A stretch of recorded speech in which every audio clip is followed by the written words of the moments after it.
You are listening to the Savage FINcast, episode 116, Super Freaks Interview Extravaganza. Chicago. A criminal mastermind called Overlord held our city in his terrifying grip. Ordinary cops were losing the battle against Overlord's super freaks and mutants. Then, a miracle happened. When I found him, he had no memory of his past. I helped him find an identity and a life. Now we have a fighting chance. Now we have the dragon.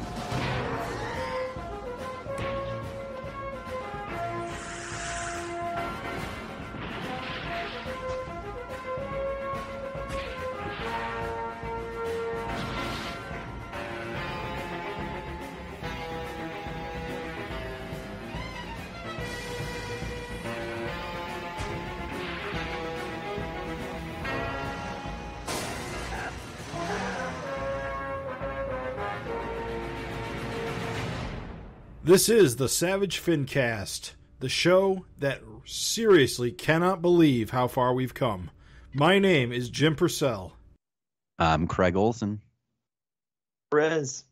And we are back with another episode of the Savage FINcast, the internet's only dedicated Savage Dragon and Eric Larson podcast for quite possibly one of our most epic episodes of all time, celebrating the release of our new Savage Dragon fanzine, Super Freaks, in all great comic shops on June 1st, 2022. By Image Comics. Oh, yes, we should probably mention them. Little important, yeah. This is a long time coming. It's a big deal. We started this concept back in the middle. Well, the concept predates that, but we started organizing the concept back in the middle of last year. Well, actually, it was earlier than that because we had an October deadline. So it must have been in the spring we actually put the word out, started gathering our warriors, as it were. Everything came together like it was lightning in a bottle. I mean, it wasn't perfectly smooth, but, nothing ever is. But by the end of October, this thing was pretty much ready to go. It was insane. Well, 20 different contributors, which wrangling people was a little bit of work, but it was a lot easier than I think we all thought it would be. And of course, once we finally got it all put together and we put it on Eric's desk, as it were, the surprise that he wanted to publish it at Image hit us all like a freight train. And the culmination is this book is now out in comic readers' hot hands. Just absolutely stupendous. And just real quick for listeners who might have missed it or maybe new to the show, Super Freaks was initially just going to be our kind of 10-year celebration, which we were getting a bunch of friends together to put together this fanzine to celebrate 10 years of the podcast, and we were just going to give it out as a prize on the show for the Finteresting Conversation segment. So we were going to self-publish maybe 200 of these at the most for the people that contributed, and then extras to give away as prizes. And like Jim said, Eric really loved it and asked if he could publish it at Image, and of course we weren't going to say no to that. Yeah, and I also feel that it's worth mentioning that even if we have mentioned it in the past, just to put it here on this show, this was along with the Savage FINcast. This was a product of a genesis of just a few ideas where we just sort of like all together were like, well, what's some things we could do to help support Savage Dragon as a comic, to help show that Savage Dragon has a, huge, vibrant, alive fan community. And this very podcast was one of them, the ideas, Jim's idea. Jim also wanted to do the Super Freaks Collective all the way back when Image had forums.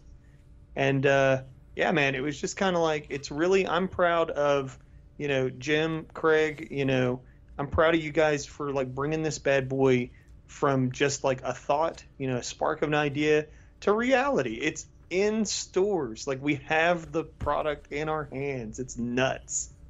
It is crazy. And Raven, you definitely provided a hell of a lot of input and guidance as a person that's created your own print comic and create your own, day-to-day web comic. So everything that, you helped us with really helped this run smoothly, because I don't think Jim and I really could have worked it out the way you did with getting all the templates and making sure the art fit right and everything for the printer. Well, it was a pleasure and an honor. Like, it's no joke. I mean, just everybody really, really super came through, and just the finished product. I mean, even when it was only going to be like 200 copies, just as a freebie giveaway. Like, I knew everybody had like talent, but I mean, you are asking people to do things for free. You are asking people to do things in just their spare time. Everyone's got projects they're already working on. And so it's like most of these guys have day jobs and are making stuff. And you're going to them and saying, hey, can you make like this one more extra thing in your free time? It's nuts that it turned out as high quality as it did. I mean, I'm honestly just super proud. I can't say it enough. Like, I'm proud to be a part of this collection. Like, everybody did such a good job. So in this episode, we're going to kind of break our usual format. We're not going to go over Super Freaks page by page. And, it seems a little, what's the word I'm looking for? Self-masturbatory. Yes, that word. So instead, we're going to do a series of interviews with many of the creators of the book who came together. Specifically, we're going to be talking to the people who wrote, drew the stories themselves. I think we got a lot of great interviews lined up. I think it's going to be, you're all going to like what you hear. We've recorded some of them at this point. We have some more to record in the future. I mean, it's getting this episode together is a lot of moving parts. I would just say, go ahead. But I think we should name check everybody who contributed to this book before, because just for reality's sake, we couldn't have everybody on the show as much as we wanted to. So of course we want to thank Ken Albery, David Branstetter, John Ashton Golden, James Hanson, Gavin Higginbotham, Scott James, Nick Justus, Nikos Koutsis, Simon Malie St-Pierre, Chris McJunkin, Micah Myers, Greg O'Driscoll, Eric Schonburn, Matt Talbot, Connor James Tierney, Mark Welser, Rich Woodall, and of course we want to thank Eric Larson and Josh Eichhorn. So later on, Craig and I are going to have opportunities to talk about our contributions to the book because we worked with other people to do it. Raven, however, was a solo act. So we're going to give him an opportunity to talk up his section of the book, which of course opens it in quite a exciting splash page. Great opener. It's explosive. Thank you, fellas. Thank you. It is kind of interesting that you went this route, Tamik, because what you've done, you didn't so much use characters from Savage Dragon so much as throw them all into a blender and then throw them against the wall. Yeah, absolutely. I think a lot of people remember the Art Adams Savage Dragon back cover pinup. Yeah, it's awesome. Yep, and huge source of inspiration. And then, of course, the book itself went to a multiverse plot thread where Glum was like merging a bunch of realities and stuff. And so, that gave us Paul. But that super informed this backup. I was like, remember that originally this was just a book by the fans for the fans. And so I was like, if I only have 5 pages, then I want to jam like as many Easter eggs and just like winks and nods and just little fun visuals for people in there as I can. And so that's why I chose this, direction, is so that I could just fill it with as many little nods and winks to Savage Dragon's 30 years. I knew it was our 10-year book, but like it's also Savage Dragon's 30th anniversary. So I wanted to just everything from G-Man to, Reggie the Veggie. Like, I just wanted to really just dig deep and give people as much eye candy as I could in those 5 pages. Yeah, it's pretty amazing, like, how much you packed in, and I think so many of the longtime fans and new fans are just going to appreciate kind of pouring through this. I was having fun looking at a lot of, like, the kind of mashups. Couple of the characters I loved looking at this is I love that you made the Jolly Green drag queen, but you actually but she's attractive, like not not like the splitting image version. But there's so much in there. The dung beetle, like little details, like what the hell? Like I'm like, what is this thing? I'm like, oh shit, that's dung. Right. There's stuff I threw in there, just stuff that's like, there's only so much you can, so many words you can put on the page. And so there's kind of like little just like jokes like that, like they're word jokes. Like if you stare at it, you'll get, it's like, oh shit, that's a dung beetle. Like it's dung. Like there's, an alternate reality where dung is just a dung beetle. And so, there's jokes in there, stuff like that. I think we got our only piece of FINcast fan art is in there. The Super Patriot as the commie. Yeah. That was amazing. That's a FINcast for FINcast diehards. Which is like the 3 of us here. But there's so much to stare at and look at. It's like, it's just incredible. And you picked it, like all the stuff from all different eras. And you even threw in like you were saying, like stuff that's not even Savage Dragon, but kind of adjacent, like Cyborg Donatello's in there. Like, oh shit, shit like that. It's crazy. Yeah, man. I appreciate you looking at all that little stuff. Is the one, there's like a dragon that's slumped over with a little Uzi in his hand. Is that Mako in human form as dragon? The dragon that's slumped over with the Uzi, if you look at his feet are taped up. That's a John McClane dragon. Oh, okay. I was thinking, remember when Mako turned human in 75 and he had like the Uzi and he had he also had the tank top or the wife beater. Oh, deeper cut than I had. Yeah. That's a good one though, John McClane. Yeah, that's just, again, it's going super weird and deep with it. It's just because Eric always had that Bruce Willis Savage Dragon Photoshop edit as his profile picture. Right. So I was like, I will just throw a John McClane dragon in there. Dude, the fly that's sitting on him on the opening page near the Wicked Worm? Mm-hmm. Did you do that on purpose as an homage to like the Fly issue? Absolutely, dude. Jeez, it's so crazy. I'm looking at that. I'm like, no way. Yeah, so I wanted to go as deep dive as I could, like just as many little things as I can. Like again, Jimbo's claw. Yeah. Well, I just wanted to cadaver dragon's got a bunch of stuff going on. Yeah, he's got octopus. He's got octopus in his belly, and he's got Brainy Ape's brain, and like you said, Jimbo's claw. It's crazy. It's crazy, yo. Thank you guys for appreciating the details. I knew you had to get Naked Rapture in there too. Yeah, man, classic. And the suggestion is, it's just little it's like the suggestion is we saw evil Naked Rapture, but hey, there's a dimension where she's good. I have one question. You made Dragonbert so badass. Yeah, he does look cool. Thank you. Who is the little guy with the chainsaws? So that is Universo. And he is dual-wielding chainsaws like Dragon in the Shrew fight. Nice. Wait, where is That's that? A deep cut. Oh, there he is. That's a deep cut.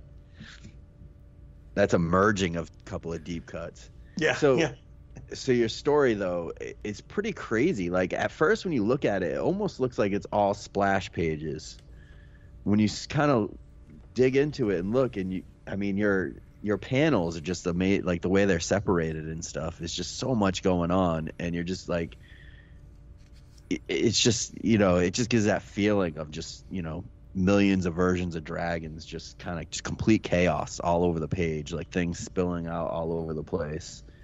It's so much fun.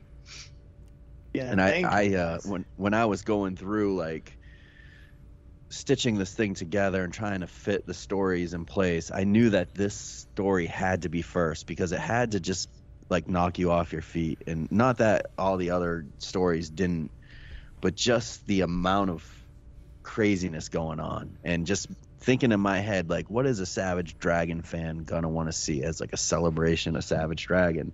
And it's like, this story just sums up like every Savage Dragon fanboy's dream of just like millions of characters and variations. And like, I knew it had to be the first story just to get everybody hyped up, Thank you, bro. I mean, the thing is with all the mashups and stuff, I was just thinking to myself, Eric really doesn't do that.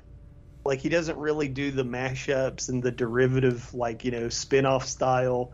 And, like, fans do like that kind of stuff. And I was just like, hey, if we're doing a fan comic, like, if we're doing, different dimensions, like, and it was just weird timing, like, multiverses were so popular and, like, they're everywhere, like, now. But, like, I was like, I gotta, like, just fill this with mashups and stuff just to try and get people gassed up as much as I can for this. Is this kind of a punchback too at like DC for their Savage Dragon knockoff? Absolutely.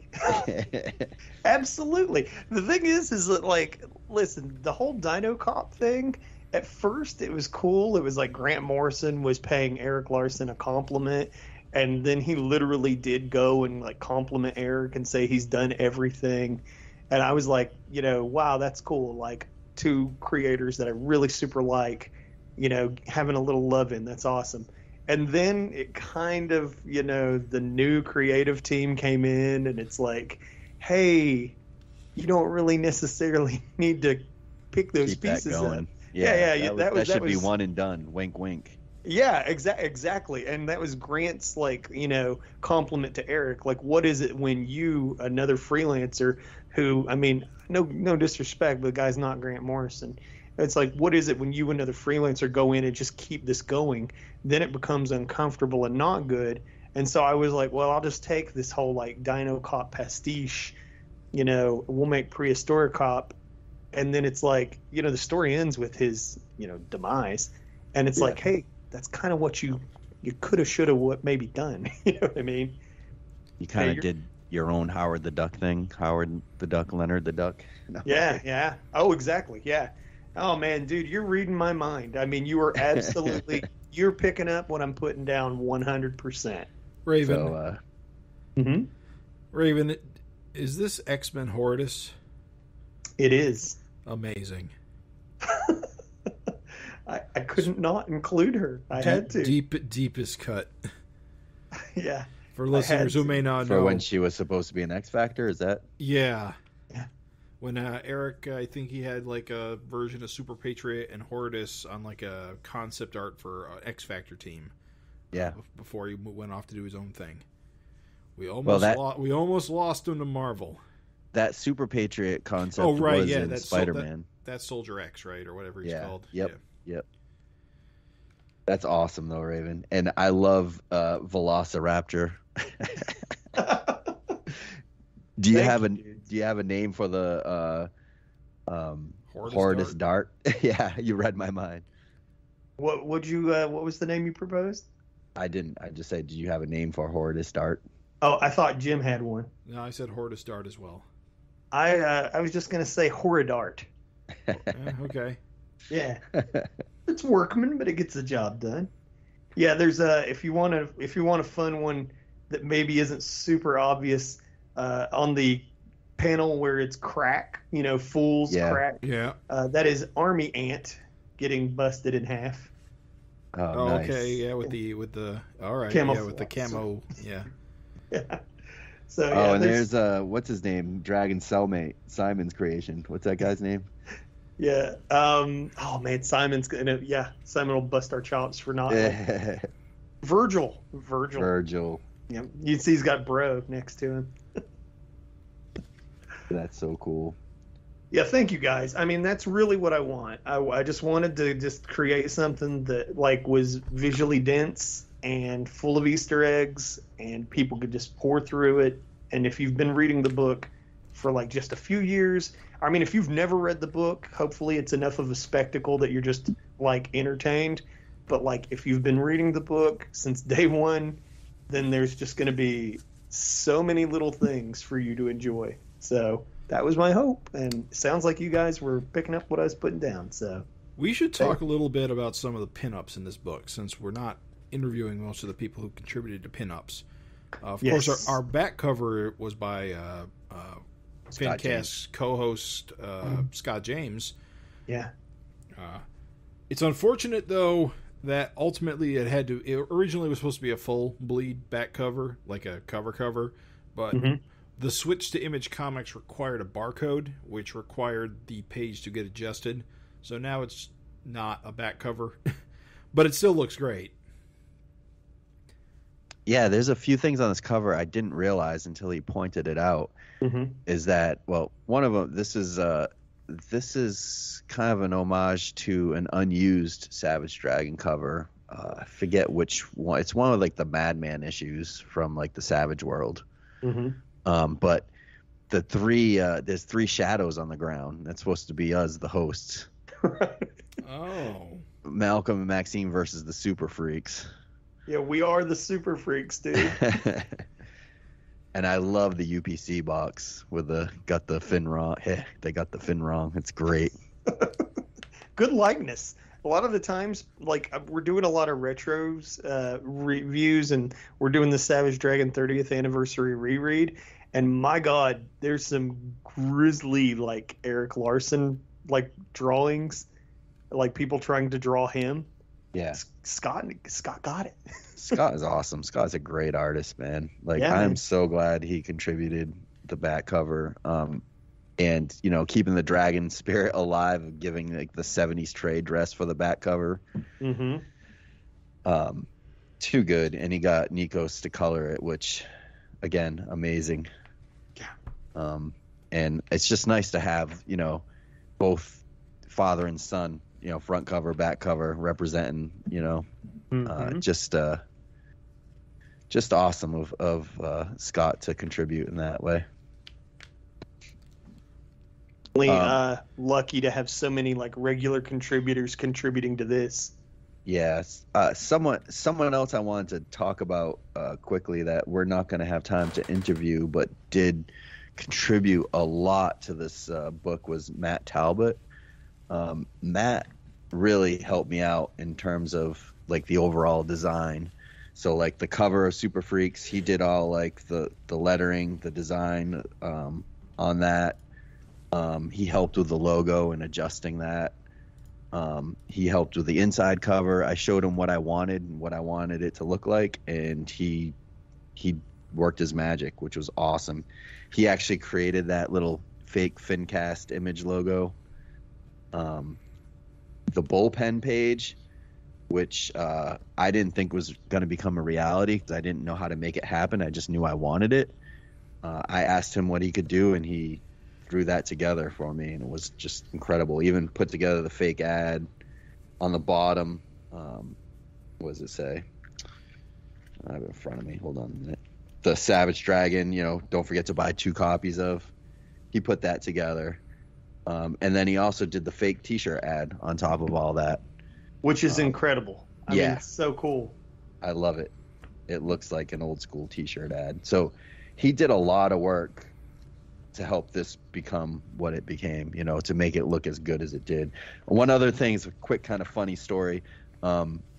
Rich Woodall, who, again, another guy we're not going to be able to interview, he contributed a pinup. He was originally supposed to or wanted to contribute a story, and he just had real work get into the way.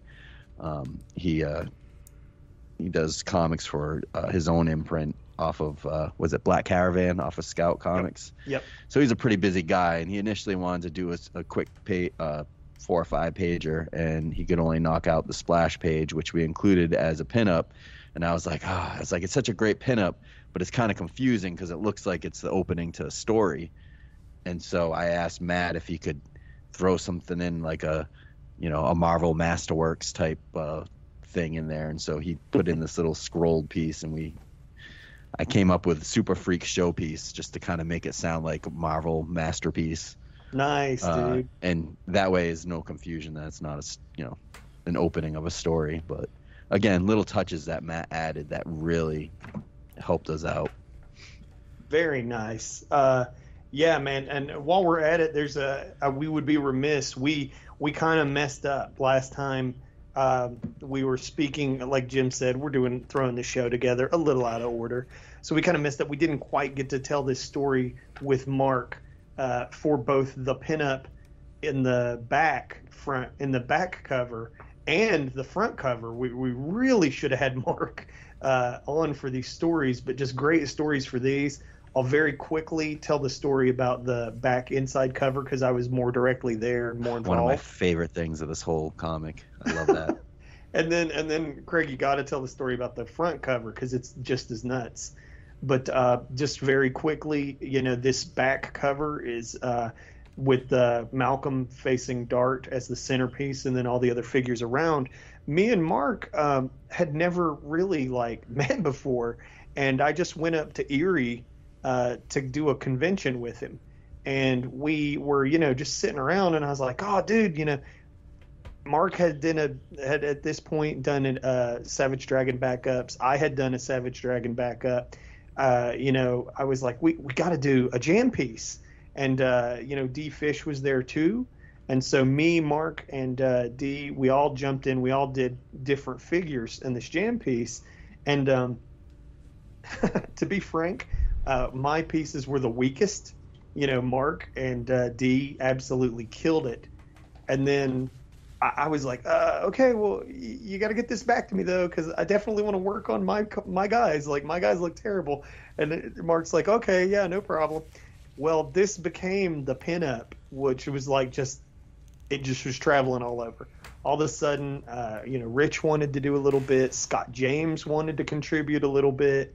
And so everybody's getting a pass at this pinup, and everybody's just making their parts look better and better and cooler. And I'm just like, my contributions look worse and worse as time goes by. and I'm like sweating bullets. I'm like, okay, guys, well, hurry up and let me take a crack at that. And originally, when we did this piece, all these characters were alive. That should tell you something. Every one of these characters was alive. Yeah. And then by the time the piece finally started to finish, many we included the Chain Man because we just had no idea. His issue wasn't even out. Yeah. But we were prepared for him to be a big heavy deal. Yeah. We thought he was going to be a heavy, and he ended up being a one and done. And so it's kind of like that really tells you the story of this piece. And so finally, when we're, time has passed, and me and Mark are kind of feeling not so great about it because it's most of the characters are dead, and it's just kind of like the piece is stalled out big time. It's just hard to get everybody to find time to work on anything. Finally, we have Super Freaks coming, and I tell Mark, I'm like, dude, just give me the piece. I was like, give me the piece digitally. I don't even need the real piece. The real piece is out there somewhere. I said, I don't even need the real piece. I was like, just give me the digital piece where it's at now. I was like, and I'll go ahead and I'll just take it home. And so I finally got my my last pass at this, and I got to juice up my characters, and I got to do a final pass over everybody's art to kind of make it more cohesive and everything. And then Craig made Nikos colors. Yeah, but you did more. There was a lot of empty space, and you filled in so many characters in the background to make it look just awesome. There's a lot going on here, you're not giving yourself credit for. Thank you. I'm trying to be humble and concise. When I saw that final thing, I knew I had to get Nikos to color it. I was like, I knew it. That had to be colored. It was just too awesome. And then wherever I got the colors back from him, I was just like, holy crap, this is going to be great. I was so stoked. It was unbelievable seeing the colored final result, because again, here's this little just mystery pinup, like, what's it ever going to be good for? Like, is it ever going to be done? Like, it just started, we were just goofing around and, like, spent maybe 15 minutes tops on each dude. And just, like, when I finally saw the finished piece, I was like, holy shit, dude, this turned out great. Like, thank you, Craig. Dude, you did not want to include it. You were so, like, you pushed back so hard on me when I wanted it. I'm glad I kept on you. And I'm glad you finally agreed. Everybody delivered is the thing, and I was just kind of starting to feel insecure about it, but it turned out good, dude. Well, it's like you said, too, like, guys that it died and whatever, but that's the whole thing with Savage Dragon. That's what's cool about it, you know? Yeah. And there's such good visuals. I feel like I took up too much time. You got to tell the story about the cover. It is just as good a story. Wait, what's so good about it? Oh, wasn't this a commission at a con? Well, so the cover of this was, it was a pencils commission that I got. I don't know how many years ago was it, Raven? Was that like a long time ago? 14 years ago or something? Yeah, I was waiting in line. It's where I met James Hanson, who worked on this comic as well, and we didn't talk to him about that. But I was in line behind him. Apparently, Raven, you say that we were hogging up all of Eric's time and pissing off everyone in line, and I didn't know you were behind us in line. Never met you. Didn't meet you that whole time until years later. You told me. Yeah, I was standing like here's these two guys, and they're standing up there, and I can kind of hear it sounds like Craig, but I'm not sure. Like I don't have like your face in my mind yet, right? And so I'm just thinking, I'm like, wow. I wonder, but nah. And it's like here's these two guys, and they're like just like chatting up Eric, and Eric's just laughing and chatting back up with them, and they're just really like, you know, the funny thing about it is that these two dudes are like chatting with Eric. It doesn't look like they're getting anything done. If you're just casually looking, it looks like you're just standing there laughing and talking and not like doing shit. It doesn't. Right. It's not so obvious that the reason you're standing there chatting is because you're getting a commission. And it was funny because like Eric was sitting on a table. The line was filling up. There were people holding stacks of books. Like they were all tired and angry looking. And on top of that, the line was wrapping around the table and blocking another artist. And he was getting kind of pissy because like nobody could see him at all. And like, oh, it's the funniest thing because years later we talked about it. And I was like, yeah, dude, like I was behind you. And Craig's like, what? I was like, yeah, and everybody fucking hated you. They were all mad. Well, guess what? They were giving Eric free, a stack of 100 comics to sign for free. Yeah. And James Hanson and I were paying him to do commissions. So I think it's cool. I think it's cool that ended up here. Yeah, I just always thought it was a great cover, and I just thought it would have been a treat, especially when we're doing this for free, as like a prize for the FINcast to have an Eric Larson cover, inked by somebody else. And I know Welser took a crack at it at one point, and I just thought it looked great. So again, got Nikos to color that, and it looked superb when he was done, and I think it's a great looking cover.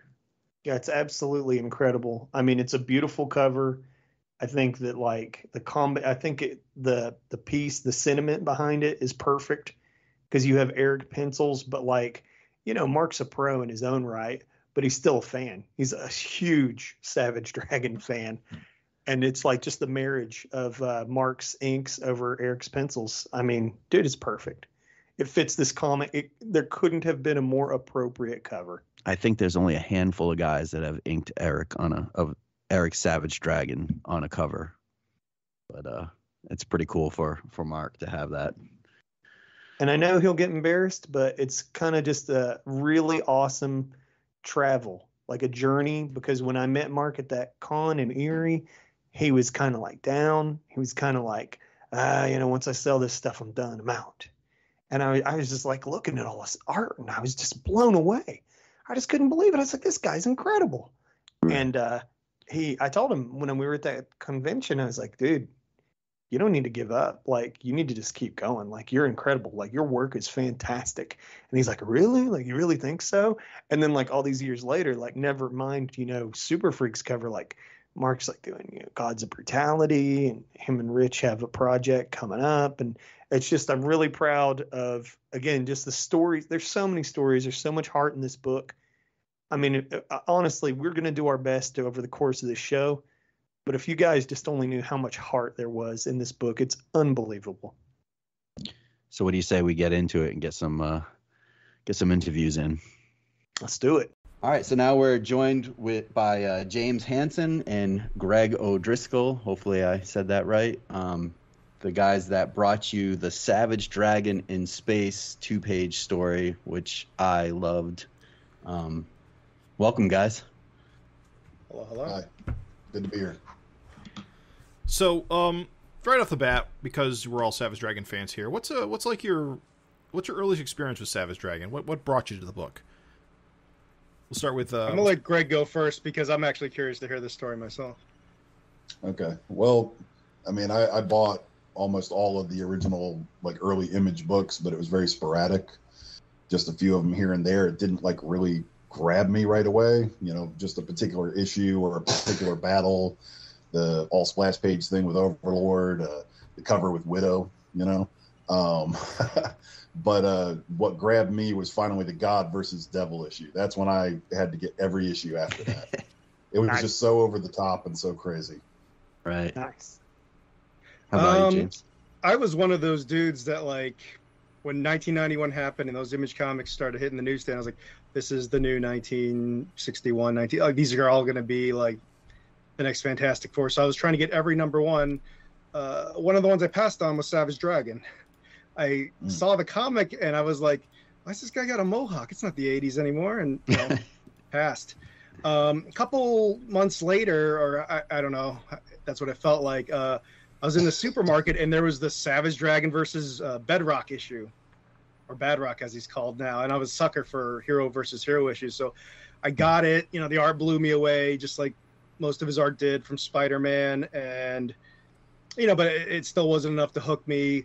A couple years later, I Savage Dragon number 7, the Overlord issue. I was like, whoa, this is pretty different. And then when I finally got back to the States, we were in Panama at the time. When I finally got back to the States, I'm just going to start collecting this comic. It'd be cool to have every issue of a comic book series. That was impossible for, like, the Hulk or Spider-Man or these old comics. But with Dragon, it was still attainable. So around issue 10, 11, 12, I just started going back and getting them all. And are you guys still, like, heavy collectors of comics, or are you one of those guys, like, people that kind of Dragon's one of the only few comics you still really heavily collect? I mean, I still buy Dragon regularly. I get a few other things here and there, not much. There's just so much old great Bronze Age stuff that I can get from the back issue bins on the cheap that, I agree. That's in my wheelhouse. I love the ABC stuff from Alan Moore, Tom Strong, and, Top 10 and Promethea. But it really takes something for a new comic to grab me. That's like over 20 years old now, Greg, so you can't really... I know. Stuck in the past. What do you want out of me? All right. You know what I like is this new kid, Jim Starlin. He's got something. I don't know. I'm kind of in the same... I have a lot of comic book shops near me, so and I have one near me that's really well stocked with independent material. I'm a creator guy more than a character guy, so I'm getting Savage Dragon. I get Copra with nice. From Michel Fife. Yeah. And then, like, it's just mostly creators. After that, if Tom Scioli does something, I always get it.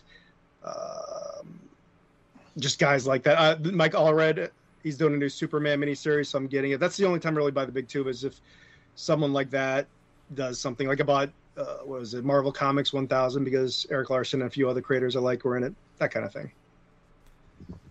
So, we should probably talk about the reason why we're here, Savage Super Freaks, of course. What brought you two together to make this 2-page comic you made?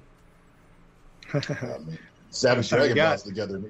Me and James have known each other for years. The old thread-based Savage Dragon message board from back in the day. And, it was a listserv. It was FAO, Yep. Fanatics Online. Yep. I think at one point I was like 19. I'm 42 now, so I was like 18, 19. hey, is there anyone here that writes comics? You know, I draw a little bit, and Greg answered the call, and you know, we're kind of like have enough similar tastes that it really works out well, but we have just enough different tastes that I think we bring something new to each other's creative game. You know, I've learned a lot about other comics I probably would have ignored or passed on from Greg. I'm much more of a Conan the Barbarian fan and Jim Starlin fan than I would be without him. But yeah, he's kind of like my I don't want to say comic book wife, comic book. So, yeah, like, well, if I'm going to do a comic book, I'm always like, well, Greg's got to be involved. You know, that's a given, and then I go from there. Have you guys ever met each other in person? Once. Wow. Who is in Georgia? Who is the comic book top and who is the comic book bottom? Oh Jesus! We're both. I think like I'll jump in, Greg. On this awkward question and just say we're both switch hitters. Beautiful. Nice. Yeah, Listen, that's all I need to know. I can go. Yeah, I can go whichever way. Definitely. Right. Cool. So just talk. I mean, so who did what? Just for the listeners on your strip, because it just says by O'Driscoll and Hanson. The layout is the traditional layout. You know, I wrote it technically. James drew it. I mean, well, we kind of do a Marvel method. You know, we talk about the story that we want, just the general feel that we're looking for, and maybe I'll dash off like a rough plot, and James will start working it up, and we'll script it from there. And if I put a step wrong, he might be like, "Hey, look, I don't know about this," or "What about this instead?" And it all seems to work out really well. I'm surprised we haven't broken into anything by now. Well, I got to actually draw something to do that. We got lives. We got families, and this was like a small, manageable project, and it was perfect, because... Yeah. Back to the comic book wife analogy. Like, he's the easygoing one. I'm kind of the high maintenance one. So basically, I got to figure out something I want to draw, and then Greg is like a master at like, okay, I can take whatever you give me, whatever weird checklist of crap you want to draw, and I can turn that into a story. And I'm like blown away every single time. Like this particular story, I had been reading a lot of at the time Roy Crane, who was kind of a little bit of a forgotten comic strip artist, but he's probably one of the most influential in America. He does Captain Easy and a strip called Buzz Sawyer. So I wanted to draw something in that style, but I also was into Alex Raymond and Flash Gordon. So I was like, let's combine these two. What if Roy Crane drew Flash Gordon? That's kind of what I want to draw. And then Craig out of nowhere was like, hey, why don't you jump in on this and do a couple pages? So I said, yeah, let's do it. And that's I said, Greg, I want to do Roy Crane, Flash Gordon, Savage Dragon mashed up. Can you do something for me? And as always, Greg, in like 2 seconds, he whips up a story. I was so glad. I was so glad that you guys decided to do it after, I saw the final product. I guess I didn't really see much of your work, James. I've seen some stuff, but it just blew me away. The art when it came in, the story was great.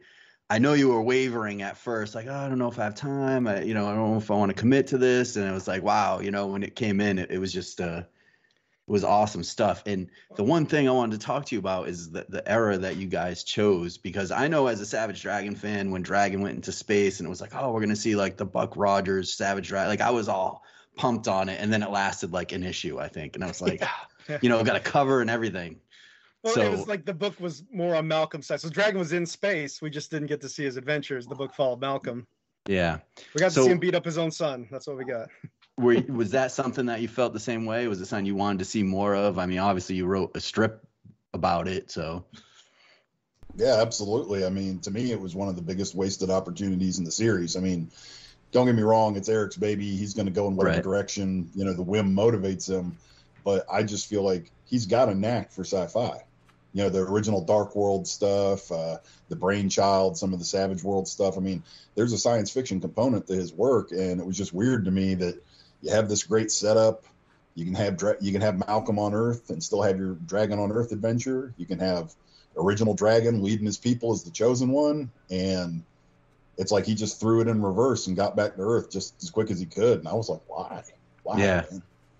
Yeah, I think with someone like Eric, though, he's kind of tries to operate out of like the Kirby mold where you're just like kind of tossing out ideas left and right.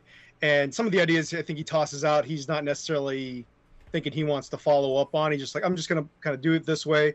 And meanwhile, as fans, we're just like, whoa, like, let's see more of that. But he's that wasn't kind of what he had in mind. I remember you saying, Greg, it was right after this Savage World ended, around 100, 102, where basically to get like the Savage World from being savage to more like a modern world, like Dragon went into another dimension, and I don't know, like when he came out, time worked differently, and 3 years had passed. But I remember you saying at the time, Greg, like when you open that comic, like this, I want more of this, and then he came out of the world, and it was just like a couple pages, like those couple pages, I want like a 20 issue run of those 3 pages. Well, yeah, you take what you can get. You know, I mean, like I've been with the series through thick and thin. I'm not going to stop like reading it now, you know. But yeah, there's definitely been times where I've been really blown away and really loved it. I mean, but then some of the stuff that I love just isn't other people's cup of tea. I mean, I love God World, you know, but that's not everybody's thing. Some people like that grittier, down to earth, you know, fighting Skullface kind of stuff. Well, you can edit this out if it's like throwing someone under the bus too hard. But I remember posting like, you know, single issues you love, favorite issues. I put up Savage Dragon 76, This Savage World, very controversial storyline. I remember Jason Green going, "This is not a good comic book." Yeah. And I loved it. Like I was like, I'm all about the Kirby pastiche. I love Commandi. I actually started probably the reason Jack Kirby is my favorite comic creator is because of Eric Larson and all his recommendations over the years. Same here. See, Same I love 76 and the Savage World in particular because I'm a huge fan of alternate realities where things went different. Yeah. So it isn't so much the Kirby that I love, it's the alternate reality part that I love. So yeah, John Byrne says his favorite trope are time travel stories. And I've always thought my favorite trope is alternate reality stories. Oh, yeah. So I feel it's you. so great.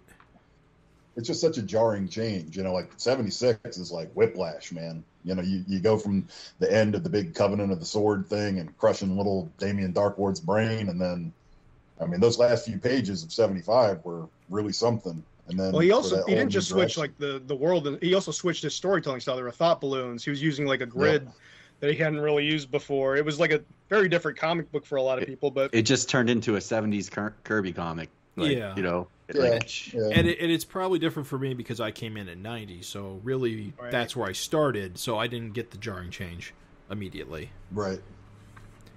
I mean, but that's what this book is. I don't think people were as used to it then because like there were the shock tests and everything, but like the status quo for this series there's really never been a status quo. People are still drawing Dragon as a cop. He's dead, and he hasn't been a cop in a while. Like he's probably been a cop less in the series than he was, you know. Oh yeah, he I think I looked into it once. I think he was a cop for like 25 issues or less, because he was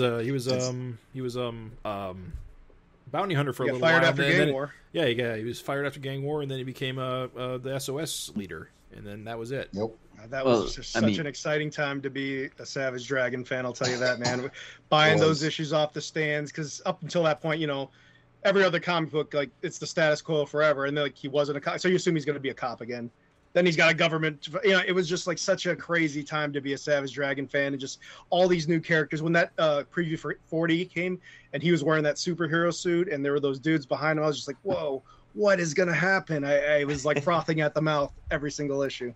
Well, Malcolm's been the lead in the book now for almost twice the amount of issues as Savage Dragon was a cop, probably, you know, close to it, you know, like when you think about it that way, right? I mean, Dragon was a cop for the first 30-something issues? Yeah, that's crazy to think about. Period. It was, he died in 25, right? So I guess he stopped being a cop then. Wait, and then he got fused with William. Well, I guess, William was a cop, so never mind. It's the power of the cartoon. Power of the cartoon. I love all of that. Well, yeah, I guess those were like my teenage years, though. So like the time passed more slowly, and I didn't have any money, so I just reread the same issue. It's like the opposite problem now. I have more comics than I have time to read them, whereas before I had all the time in the world but no money to buy them.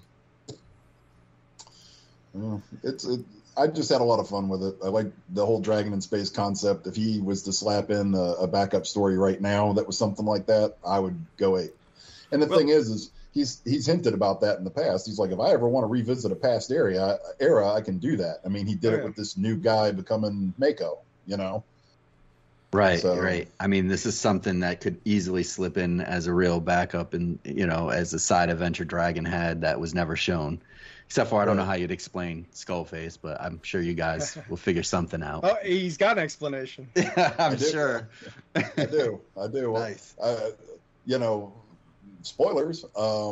It's simple. You know, I just love Skullface, and then like two, it was just such a crazy like out of left field cliffhanger. I mean, if you're only going to do 2 pages and you're imitating a newspaper style strip, you might as well just end it on something really off the wall. Yeah. So I was awesome. like, yeah, let's just have Skullface there. But we'll save it. Maybe if we ever do Super Freaks 2, we'll find out what happens with Skullface. Those pages came out. I'm like, I take forever to draw a page, but like, because I was using that stripped down Roy Crane approach, like I just burned right through. I was like, man, we should have asked for like 10 pages. Like, you know, like I got done like so many more of those so quickly, I didn't realize it until I did it. I definitely could have. I would have liked to see more pages. Let's put it that way. Well, but, I just like that goofy outfit. Yeah. You mentioned a love of Tom Strong. I got to tell you, when I saw Dragon in his space outfit, that's where my mind went. Right, definitely. Yeah, definitely. I mean, it's Dragon, so the adventures wouldn't be as cerebral, and that's okay. You know, Dragon has a visceral component to his character that is awesome. You know, but I think that Eric could have done anything he wanted to with that, but I think he wanted to get Dragon back home and kind of put it to bed.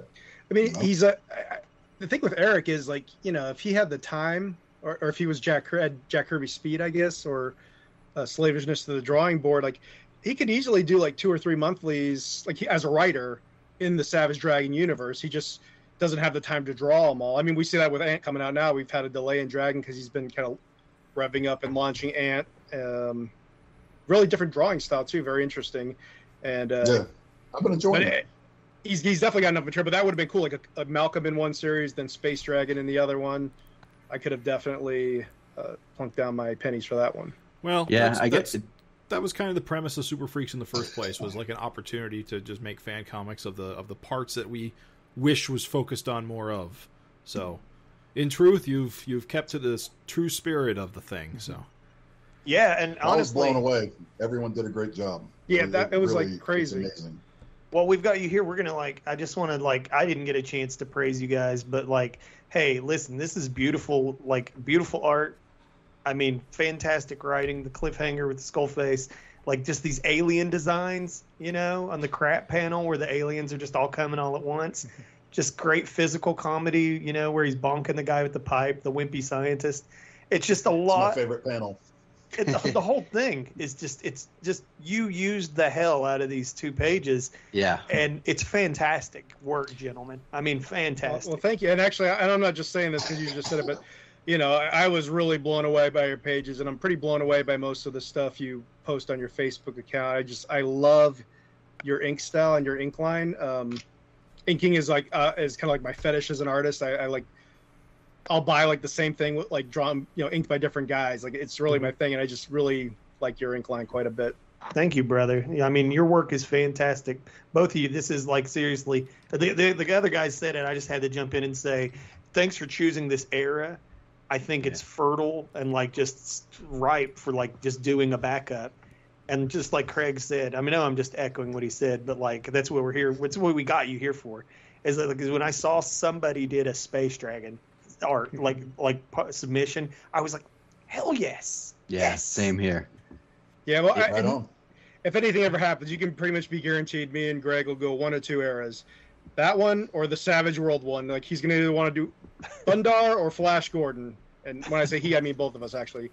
Thundar or Flash Gordon. So that's nice. Kind of our wheelhouse anyway.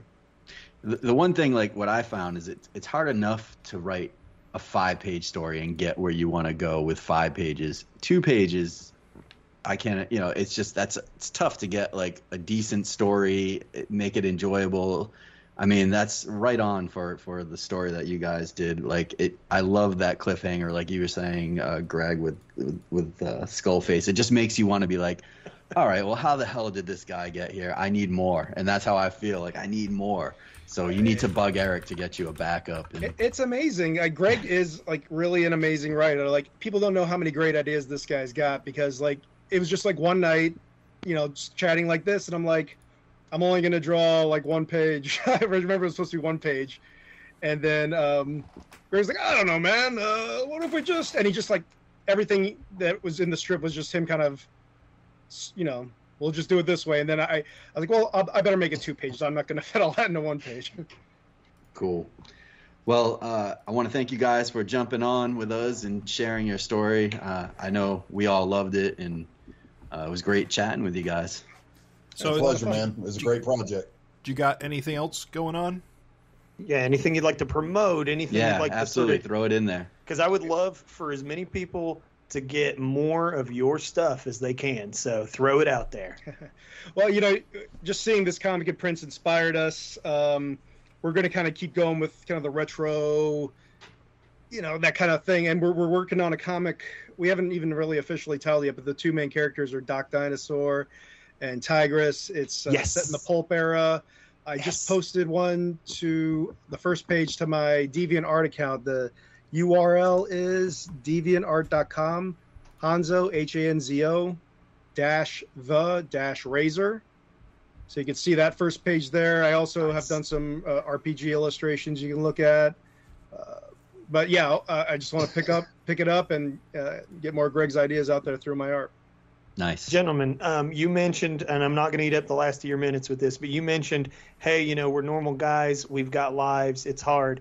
You're talking to Captain, normal lives. It's hard. You know what? I'm going to just throw this out there.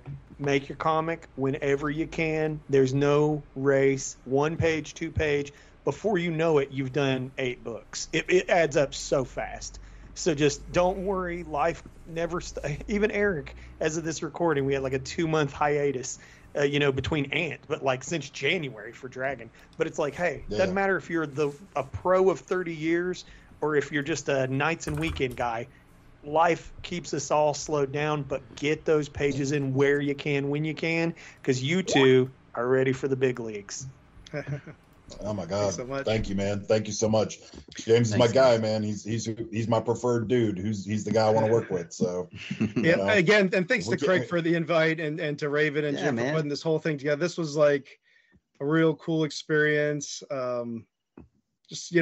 love the Savage Dragon community is one of the best and most talented online communities I've ever been a part of, and just having these 2 pages in there alongside all the other guys.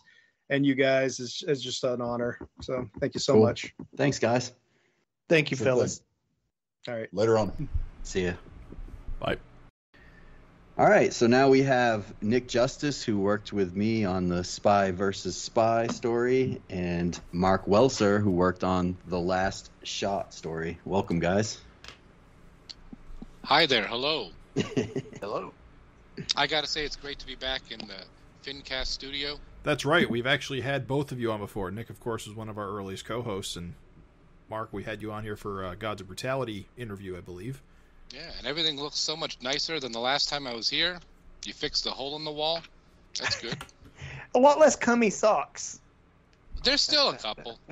Less, I said. Yeah. There's always going to be some. And congrats on 10 years of the Savage FINcast, fellows. Thank you.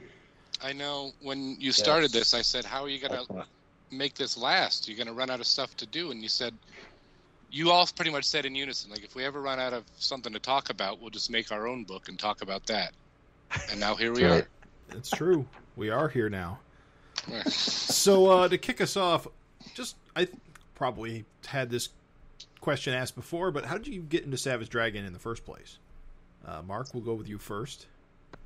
Me, I had an older brother. I still have an older brother, but when we lived together, he had a job and money, so he would get comics, and I would just read whatever he brought home. So he was getting the Image titles, so I was reading them. Then he went off to college, and I was stuck with Dragon number 2 in the regular series with the Turtles was the last one I had. So I was off Dragon for a while, but when I was older and got some money of my own, I could go buy them, and I got them with issue 28 with the Max crossover was when I got back, and I've been with it ever since. Nick, how about you?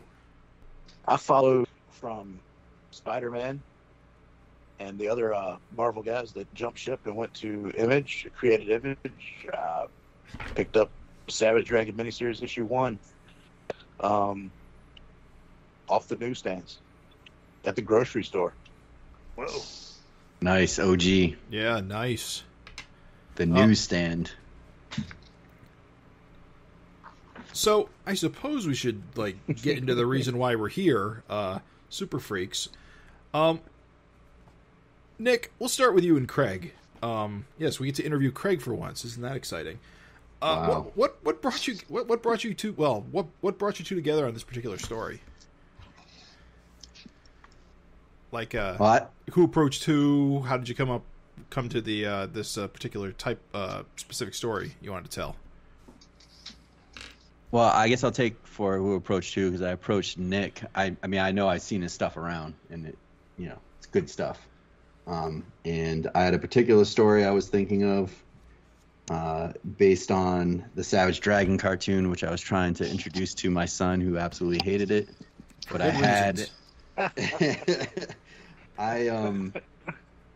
he was terrified of arachnid for some reason, which is ridiculous, but maybe it was the voice. I don't know.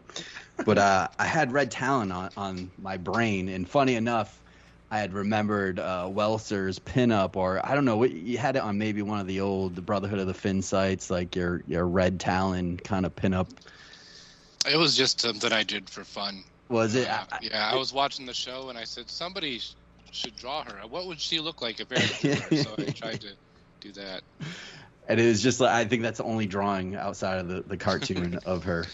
And so I just had that in my head, and I was like, well, what would it look like if she was made canon? And so I imagined that, this would fall in between, I forget what issues, but I just tried to put it into the story. So I put together kind of some thumbnails and asked Nick what he thought, and luckily he obliged me, and it went from there. So what was your take on it, Nick?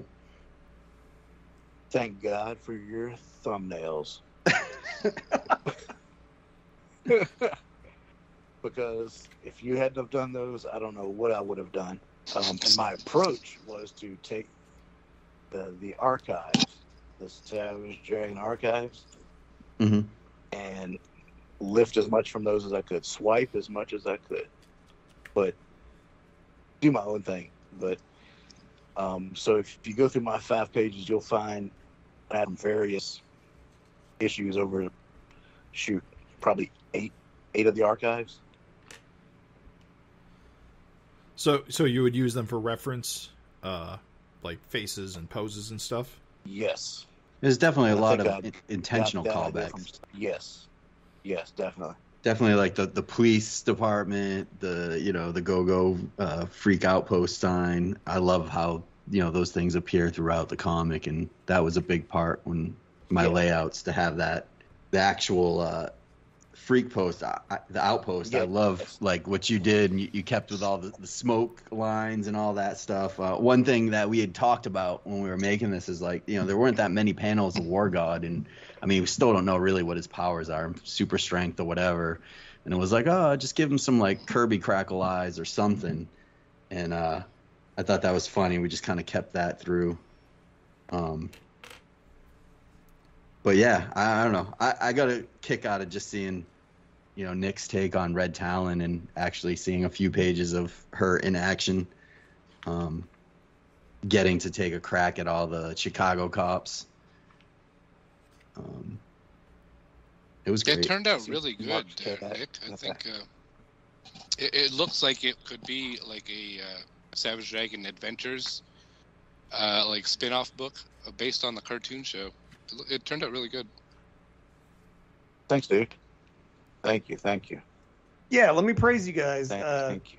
I think that you did a fantastic job as far as just something that, you, like Craig touched on it, but even the backgrounds, if you read this book all the time, Eric has a visual shorthand for just certain areas. The police precinct is nothing but silhouettes, with windows in the background. The freak outpost is just smoky haze. And it's kind of like the attention to detail. Every character seems on model. Nobody's really wonky and weird. There's not anything that, it's just and again, we talked sort of about how every era of Dragon is kind of touched on in this. And it's funny because Craig's like really happy and praising everybody for doing different things, but then Craig does Cop Dragon. I'm glad I did though. Well, I'm glad I did because nobody else surprisingly did. Right. And we didn't coordinate that at all. It just worked out that way. So, but I loved it. Like I'm saying, like you guys really like knocked it out of the park. Yeah, I mean, I was when the pages came rolling in from Nick, I was just ecstatic. Like it was exactly what I was hoping to see. I wasn't sure, which way he was going to take it, and he just knocked it out of the park for me. And I didn't tell him which villains to use or anything. And that last page, like with the close-ups on Dragon's eyes, that wasn't in my layouts. Nick kind of just pulled that together, and it's like a tense scene. They're all kind of ganging up around them, and I thought it just was really well done. I mean, one thing, trying to get everything in 5 pages and not drive Nick crazy. As a writer, it's easy to say do this, this, and this, but your artist has to draw it, and so I was trying not to overwhelm him or pack too much in, and it was a struggle to kind of put it together in something that I felt like wasn't gonna be too much or ridiculous for 5 pages. Well, I don't think this is hyperbole. I think you are, with only these 5 pages under your belt, a superior writer than Bendis. And those are good layouts too, Craig. Next time I need to lay out a page, I'm coming when I'm having a hard time. I'm there, dude. Yeah, I didn't know you did the layouts. It's awesome. Raven, you helped us out with the tones. I mean, throwing those tones in there just added a new dimension to Nick's artwork too, and I loved it. I set the tone. It looked great, but just knowing that this was going to be in black and white, having those gray tones in there really kind of made it pop. Oh, thank you very much, and I'll throw that back to Nick because the thing is that whether you have work that stands strong on its own in just black and white, which his work absolutely was totally holding its own in black and white, then when you go to shade, which is all I basically did, it's like you've got your light sources well defined. You see your opportunities to put things backlit and all that stuff. It was all right there in the black and white. And so, I'll throw that one right back to Nick and be like, he set that foundation that made laying tones down on this super easy. So awesome job, the both of you. Nick, you hand drew the sound effects too, right? I believe most of them, yes. Which pretty awesome because they're pretty on point for Savage Dragon. I saw a couple of Mark's pages come in with his tonal gray tones, his washes and ink washes. And that's when I was like, oh shit, I need to get Raven or someone to do some gray tones. I'm not capable of doing that gray on these pages. So I'm thankful for Raven for pulling through and doing those for me. For us, those are great. Absolutely. Happy to be a part of it. So we spent a lot of time on Spy versus Spy. Mark, last shot. I gotta say, really great how you've brought in characters from Larson's past that haven't even appeared in regular Savage Dragon before. I don't think. Yeah, thanks. I don't think. I thought that was really clever. Because this. I'm sorry. Go ahead. No, I'm just saying it's just cool to see Half Man. Yeah, well, I knew I wanted someone to die, so I'm like, well, who's the dumbest character from those old graphic fantasy guys that Eric's probably never gonna want to revisit? I was like, oh, Half Man sucks. Let's kill him. And then when I went to go lay it out, I'm like, well, I don't even know what his costume looks like, so I got to bury him up to his neck because that's all I've seen from him. So if he looks awkward, just as a head and a bunch of rocks, that's because I didn't want to come up with a costume because that's not my place. Right. To do that. But is Captain Isotope new? He was some guy that I drew a guy. I was like, there weren't really a whole lot of. I can't tell which guys were bad guys from that big graphic fantasy double page pinup. So I was like, I'll just make up a guy. He'll be in one panel. I was originally just going to draw like legs falling off the page, so because I didn't want to create a new guy, but I ended up doing it anyway. It's just some loser that gets punched. I gotta say, your story surprised the hell out of me, like in an awesome way. Like I was expecting like some kill cat or like some fun comedic kind of jaunt, which I think most of us kind of did if we weren't playing it straight. But yours is very like dark and dramatic, which like coming from the guy that was working on Gods of Brutality and just knowing your personality, it was like, whoa. And I love it because it's so different than the other stories in the book and helps make this like, you know, just helps make the anthology kind of really work well. Where did like, why so dramatic? Like, where did this come from? I knew I wanted to do a story about Sergeant Marvel. Who set doesn't? in the past. Right, exactly. I figured we haven't seen much of his adventures. He's dead now, so it would have to be set in the past. I didn't want to set it somewhere where he would be interacting with anyone from the book that the continuity that we're familiar with. Like, this can be its own thing. It can maybe fit in continuity if you squint, but it's not going to mess anything up. So I'm like, well, what can you do with Sergeant Marvel? I can't just have him just do a boring fight with a bunch of dudes. There's no weight to it. I'm like, well, he's got that God gun, and he's kind of a dick. Yeah. You know, I mean, the only thing really established about Sergeant Marvel is that he's reluctant to use the last bullet of the God gun. Yeah, that's come up before. Mm-hmm. And he's a dick. And he's a dick. I was like, how much of a dick can we make him? Oh, dick. We'll just watch his friend die slowly in front of him as his lungs fill with blood, and I'll save the bullet. And it's funny because people that have read the book, he didn't get to use that last bullet anyway, so he probably should have just used it. He would have saved people a lot of trouble if he had just saved Half Man when he had the chance. Yeah, I got to say, I was telling the boys, when I saw this, it blew me away anyway, just because it's very, like Craig said, shocking, tone, very different from what everyone else did. And I knew you were going to blow it out of the park. I just wasn't ready for the drama. But even still yet, the surprises kept coming in, because when we saw it digitally, I was impressed by the gray tones for sure. But then when you see it in print, I mean, it just looks beautiful, and it's very Walking Dead. Like, there's very kind of a lavish look to this, and just the way you frame shots and stuff. Just truly, dude, like different from what you're doing in Gods. You're like a different guy made it. It's nuts. Yeah, it was the whole thing. It was like I was working on Gods at the same time.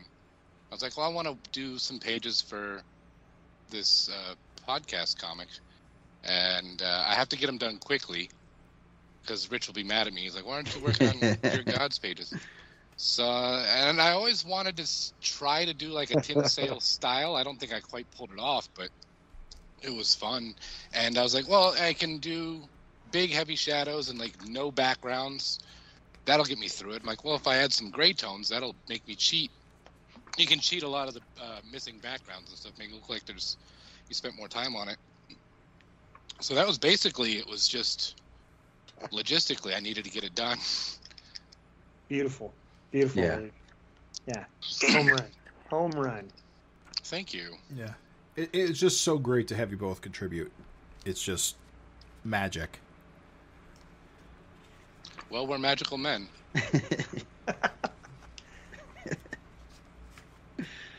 No, for real though.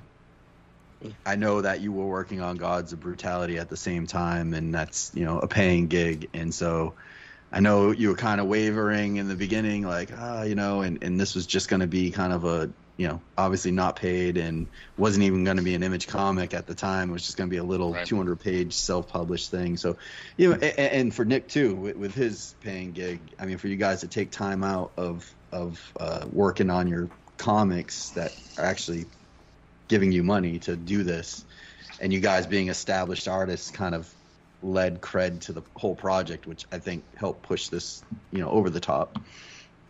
But yeah, I mean, I really appreciate it. I don't know how many late nights you're spending getting these extra pages in on top of what you're already doing, but I don't know. I felt bad once I saw everybody else's pages coming. I'm like, oh, they spent a lot more time on these than I did.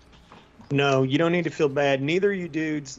What's funny is Nick was like, oh, I should have done this. I was like, no. Nick, Mark, you guys knocked it out of the fucking park. Yeah. We all got regrets after the work. No. I think that's a common theme from everyone working here tonight. I think it's my experience that it's a common theme with most artists. Yeah. Yeah, well, this is also, it's like I didn't expect more than like 20 people to see this. Well, yeah, the situation has changed. Tried a little harder.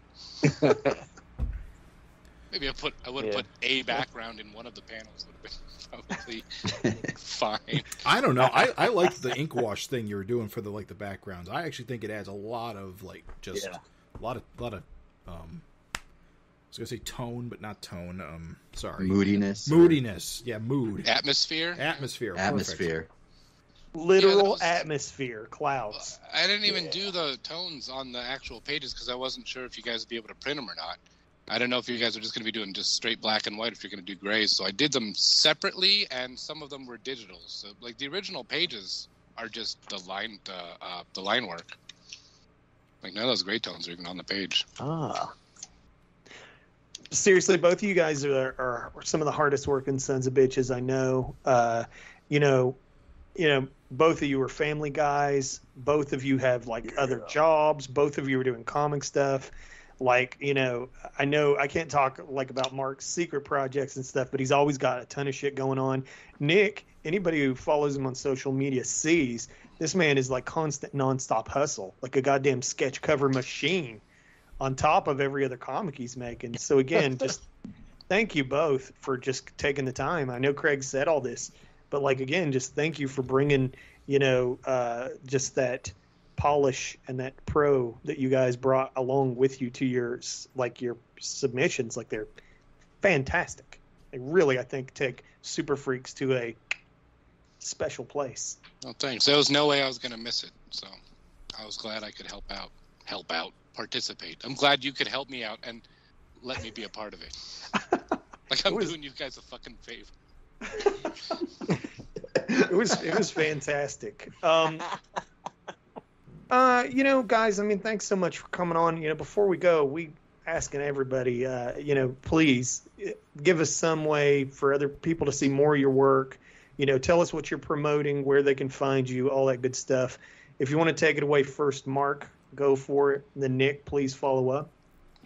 You can find me on Facebook and not anywhere else pretty much. I have an Instagram account that I've logged into twice, but mostly I post on Facebook, and it's usually not even art stuff. It's just me talking about cereal. But if you want to find me, you can just find me on Facebook, search for my name and someone talking about cereal, and that's me. By God's Brutality, the first volume is finished. 1 through 4 are available through Black Caravan and Scout Comics. And right now, Rich Woodall and I are currently working on a book about a Lucha Libre Dracula that you're all going to like, too. Nice. So get your ass in the mood for that. Is Gods of Brutality going to have a trade, too? Sure would like to have one. We put one together and it's all ready to go, but there's been paper shortages and all this stuff going on. So we're not sure when it's going to be released, but it's. You can still get the whole series online if you can't find it in stores, right? Yeah, you can get them. You can even get digital copies if that's the way you prefer to read your comics. If you're some kind of weirdo. I'll just add that Mark did the inks over Larson's stuff on the cover. Oh, dude, we totally forgot about that. I totally whiffed on that. Yeah, so again, thank you for that, cover boy. Fantastic. And thank you, Raven, for when we were at the Library Comic Con together, and you peer pressured me into selling the original art for $10. What? $10? Yeah.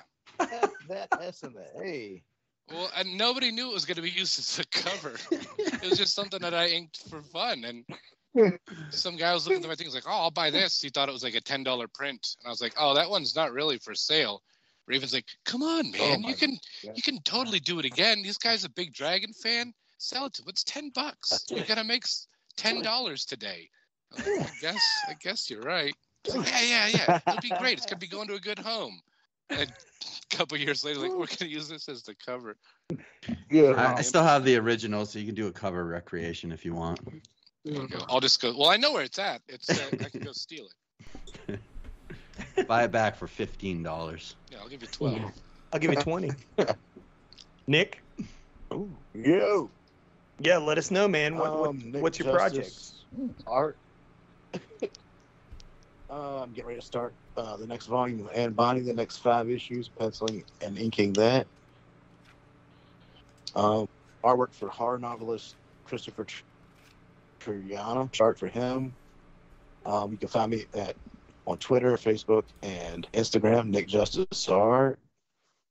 And that's pretty much it. I can't think of anything else. Didn't you just knock out Virginia Creeper not long ago? Oh yeah, Virginia Creeper. That was a crowdfunded book. I'm doing those. Virginia Creeper, Serpent Handler. Yes. Look those up. Yes. Wasn't there a Black Caravan book that you contributed to as well? Black Caravan. I contributed to that. To Gods of Brutality. I did a variant cover for issue 2 of that. I was talking about Canceled. Weren't you working on Canceled? And some other Black Caravan art. Yeah. Canceled. Did a few pages of that and some very that. And that, I think that wraps it up. Canceled and Gods of Brutality. That's it. And Anne Bonny. A lot of Anne Bonny. What company is Anne Bonny out of? That's Blue Juice Comics, indie company out of Florida. Nice. Cool. Gentlemen, thank you so much for coming on. Like, sincerely, I feel like I've talked too much. Craig, Jim, if you want to jump in there, but just thank you again for joining us and for contributing. Holy cow. Yeah. Yes. Thanks a lot. Yeah, thanks, fellows. Let's do it again in another 10 years. All right, so now we're joined by Chris McJunkin, who worked with our boy James on, or we like to call him Jim, on Sinister Past. And then we also have Jazzy Johnny Golden, who worked on Too Freaking Old for This with Gavin Higginbotham. So welcome, guys. Hey. Happy to be here. Craig was afraid to say gregarious. I just want to throw that out there. Yeah, we like to start out asking where you guys got started with Savage Dragon and how you got to this point. And we'll start with John. Tell us your story. Well, I was an Erik Larsen fan for quite a while. When I was first getting into comics, when I first kind of discovered that comic books were where everything I loved about cartoons and everything was coming from. And so I think the first comic that really connected with me from Erik was an issue of Punisher. I think it was like Punisher 22, I want to say, in the late 80s. Something about, I just used to stare at the cover of that comic, for just something about it just stood out to me, and it was kind of clicking in my brain, And then from there, it was Amazing Spider-Man, his stuff on Sinister Six and things like that just kind of blew my mind. And around that time, I was getting into Marvel trading cards. And, everything Erik did just popped at me. It just spoke to me, And over time, by the time Image was announced, I used to get my comics from mail order catalogs, and if it wasn't, the local grocery store or something, but there wasn't a whole lot near me. I grew up in the country, basically in upstate New York, and when Image was announced, I saw the ads for Savage Dragon. I ordered those, and it was over, man. It was just kind of blew my mind, It was Savage Dragon all the way. As far as all those Image books was concerned, Dragon all the way. So absolutely. Awesome. How about you, Chris? Pretty much ditto. It was Amazing Spider-Man, somewhere in the 340s, I think. That like I first really saw Larson's work.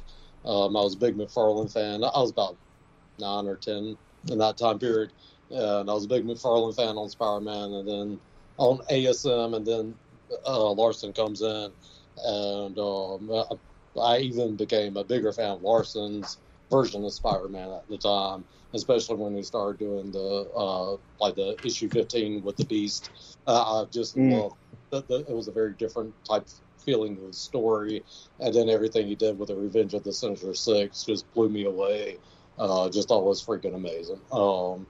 And then when about that time, shortly after, all the but pretty much all of my favorite artists at Marvel was like, all right, we're getting out of here, going to go do this other thing. And I was like, I think 11 when they announced that.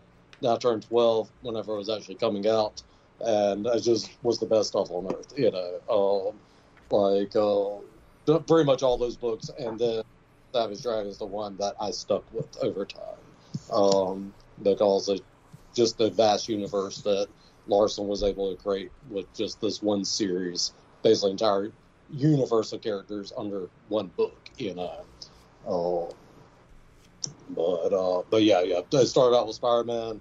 Now I went back and filled in all those gaps of anything I could find in the back issues between like the issue of the Punisher, the Doom Patrol, the Hulk, anything I could find. Those Marvel cards like John was talking about. Those were ones that were really cool. I think those came out like back in '91, and so yeah, I was already a baked-in fan before Savage Dragon started, and whenever that came on the scene, it was just it was a game changer as far as like creator-owned comics and just seeing what one creator could do within their stables. So. Yeah, definitely. Oh yeah, 100%.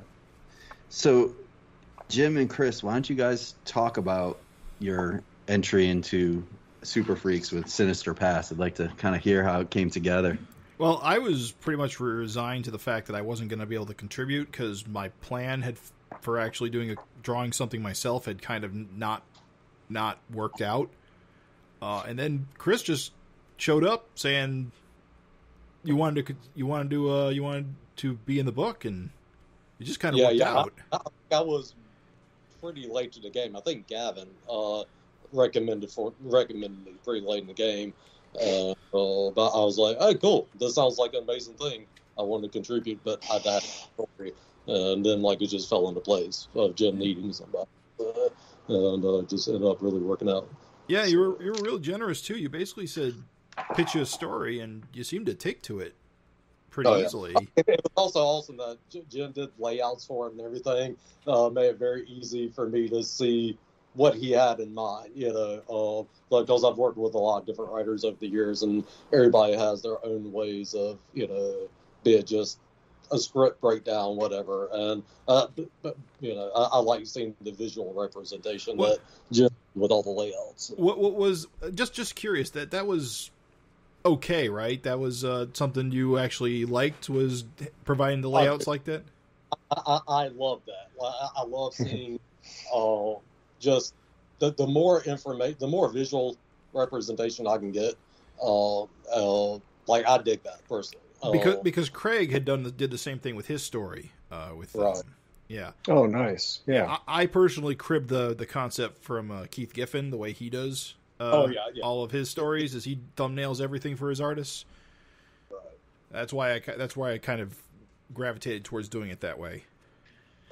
Yeah, you don't know if you're doing it too much. Like, I'm sure some artists that, and the way I guess I worked with Nick Justus is like, if like my writer Aaron I work with, it's just all script, and that's a great working relationship on the stuff that we have done, but this was a really cool, different experience with Jim, of him actually doing the quick little thumbnail roughs and everything, so I personally really enjoyed it. So I knew I threw something challenging at you though, because I pulled so many villains out that would get a lot of them with very few appearances.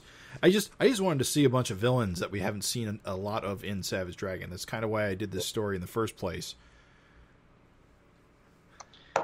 Tell you, Chris, you nailed the look of the villains, though. I mean, even guys that are even more kind of human looking, like a Mickey or Warren Terror. It's like you nailed their look. It's the splash page of everybody was a lot of fun. On the second page.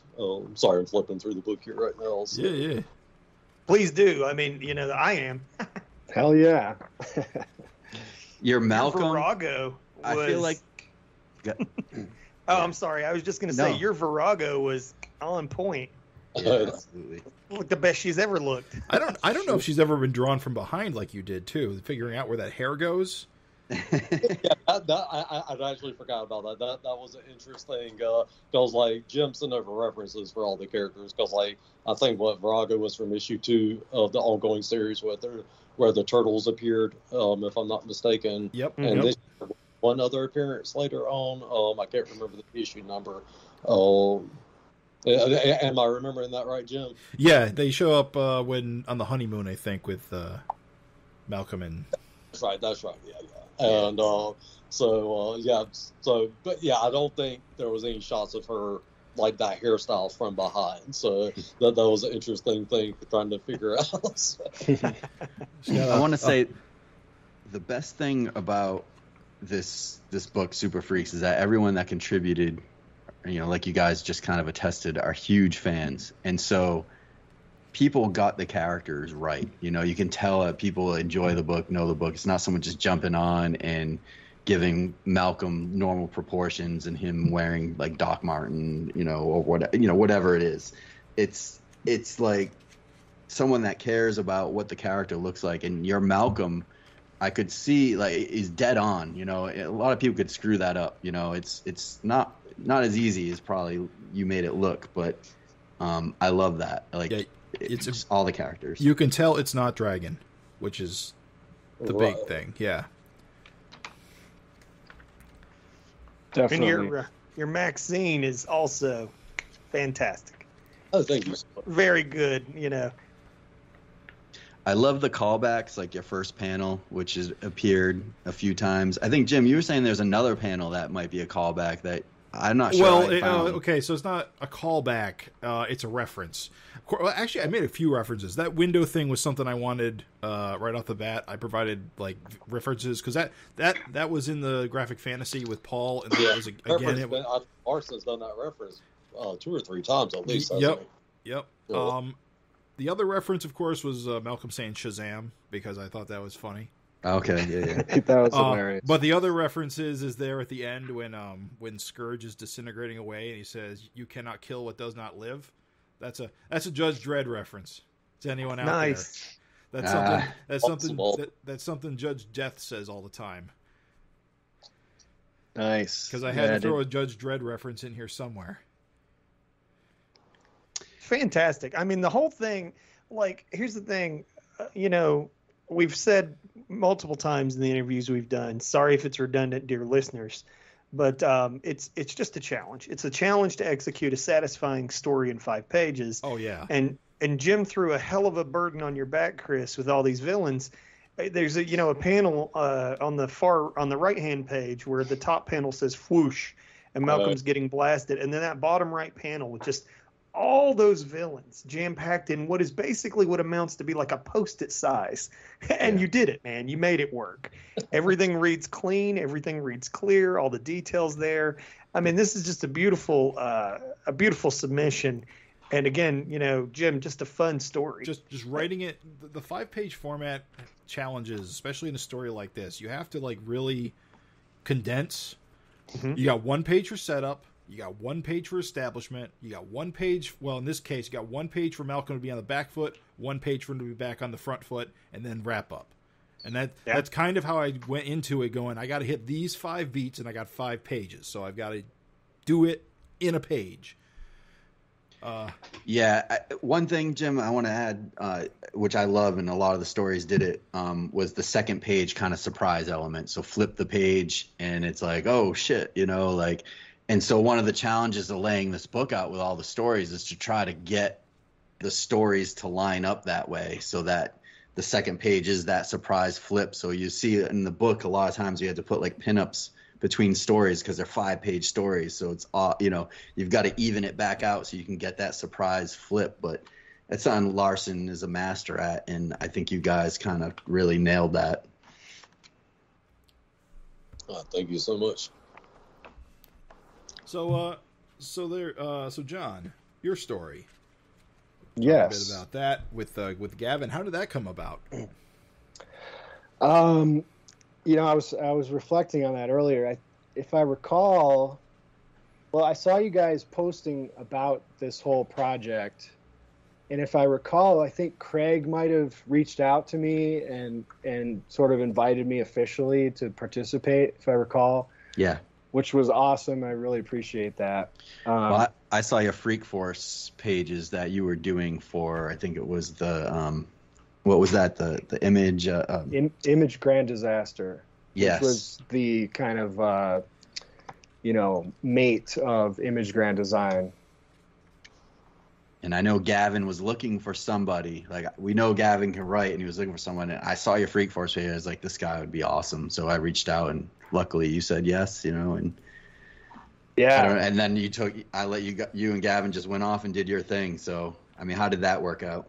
Yeah, exactly. Well, I was super open to collaborating.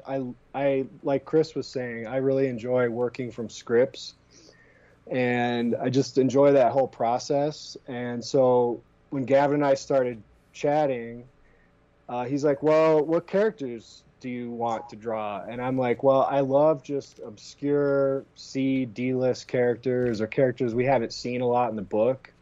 And I threw out Freak Force again because I just love those guys. I love that team. And I'm a team guy. Like, I love drawing team books, team stories. Like, that would kind of be a dream gig. And somehow we arrived at SOS, Special Operations Strike Force. And, the fact that the current lineup is populated with all these public domain, like Golden Age characters just seemed perfect. And then sprinkled in with, Dragonverse characters, some classics and whatnot. It was just kind of a no-brainer. It was, let's do this. And he's like, I said, I like to draw bestial characters like werewolves. If you saw that Freak Force story, I had them fighting this giant dog man. Mm-hmm. I love stuff like that. I love were creatures. And I was like, let's do maybe like some evil were creatures or whatever, some were beasts. So Gavin just kind of ran with that. And he, for whatever reason, decided to set it in this castle, which I was like, hell yeah, let's do that. Sounds fun.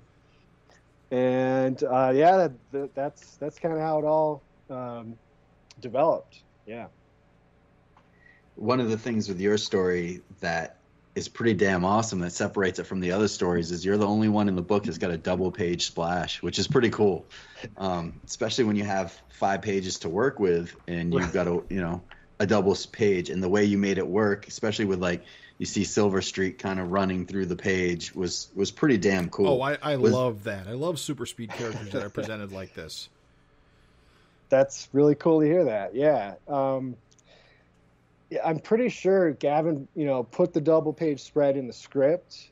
And that was a challenge, but a super fun challenge, just to organize that whole thing. Like I did, several thumbnail sketches just trying to figure out the composition of that whole thing. Mm-hmm. And, there's so many different iterations, and a few I almost went with, and it just sort of like I work pretty organically, and things just kind of gelled into this composition. The Silver Streak thing was not really called out in the script necessarily. I could be mistaken about that. But just, it kind of made sense, and it carries the eye of the reader through the whole composition. Yeah, that's why I like it so much. Yeah, that was the goal. Yeah. There's so much eye candy in this story. One thing I really love is the next 2 pages where it's, you get to showcase some of the characters in the Samson rock punch with the Doom. Just awesome stuff. Yeah, it's great. And then you throwing in the Widow squip, you know, like you got to get that in if you have that character in your story. Yeah, that's awesome. That was all Gavin. I give him credit for that. But the pose, of course, the words are there, and it's like, how do I visualize this? And I looked at a lot of yoga chicks to get that. So, I'm sure that was grueling work. very difficult. It's very hard research. I appreciate your dedication to your craft. I appreciate you acknowledging that. Yeah, it was super fun, man. I was thinking just this little story, like kind of what Jim was saying earlier, this trying to get, and Craig too, this whole getting things into 5 pages. Like this could have been a full issue easily, this whole adventure. Yeah. But, we hit all those major beats, and I'm really happy with it. I just had a ball. It was like, it didn't feel like work. It was total play, and I loved it. Well, it definitely shows. Yeah, the passion shows. Craig hit on all the beats that I wanted to talk about too, but I just want to reiterate, like, the castle, I mean, on the double page spread that's some jaw-dropping stuff. That's awesome. And just the action on the lettering of Doom, obviously that's hand lettering, am I correct? Yeah, that part, the Doom is, yep. Beautiful. And the squip, that I did the lettering on this too, so obviously some of it's digital, but the squip was hand drawn, the blam clearly, the Doom. That's a great panel. Yeah, the blam panel, beautiful, dude. Thanks, man. Yeah, that came together, kind of Frank Miller-esque. Although I've seen Eric do that kind of a panel more than once, for sure. I was trying to, channel Eric to some extent. I mean, this is me. This is like how I draw if I were just given free rein, but certainly a little bit of channeling of Larson in here, Absolutely. It works. Raven, I'm glad you brought up the castle, because I actually did a whole bunch of research for that, and I want to give credit. And I'm drawing it was Prince Valiant. Okay. Wow. Yeah, I bought I had it laying around because I was using that for another project, the Volume 1, this hardcover collection of Prince Valiant. And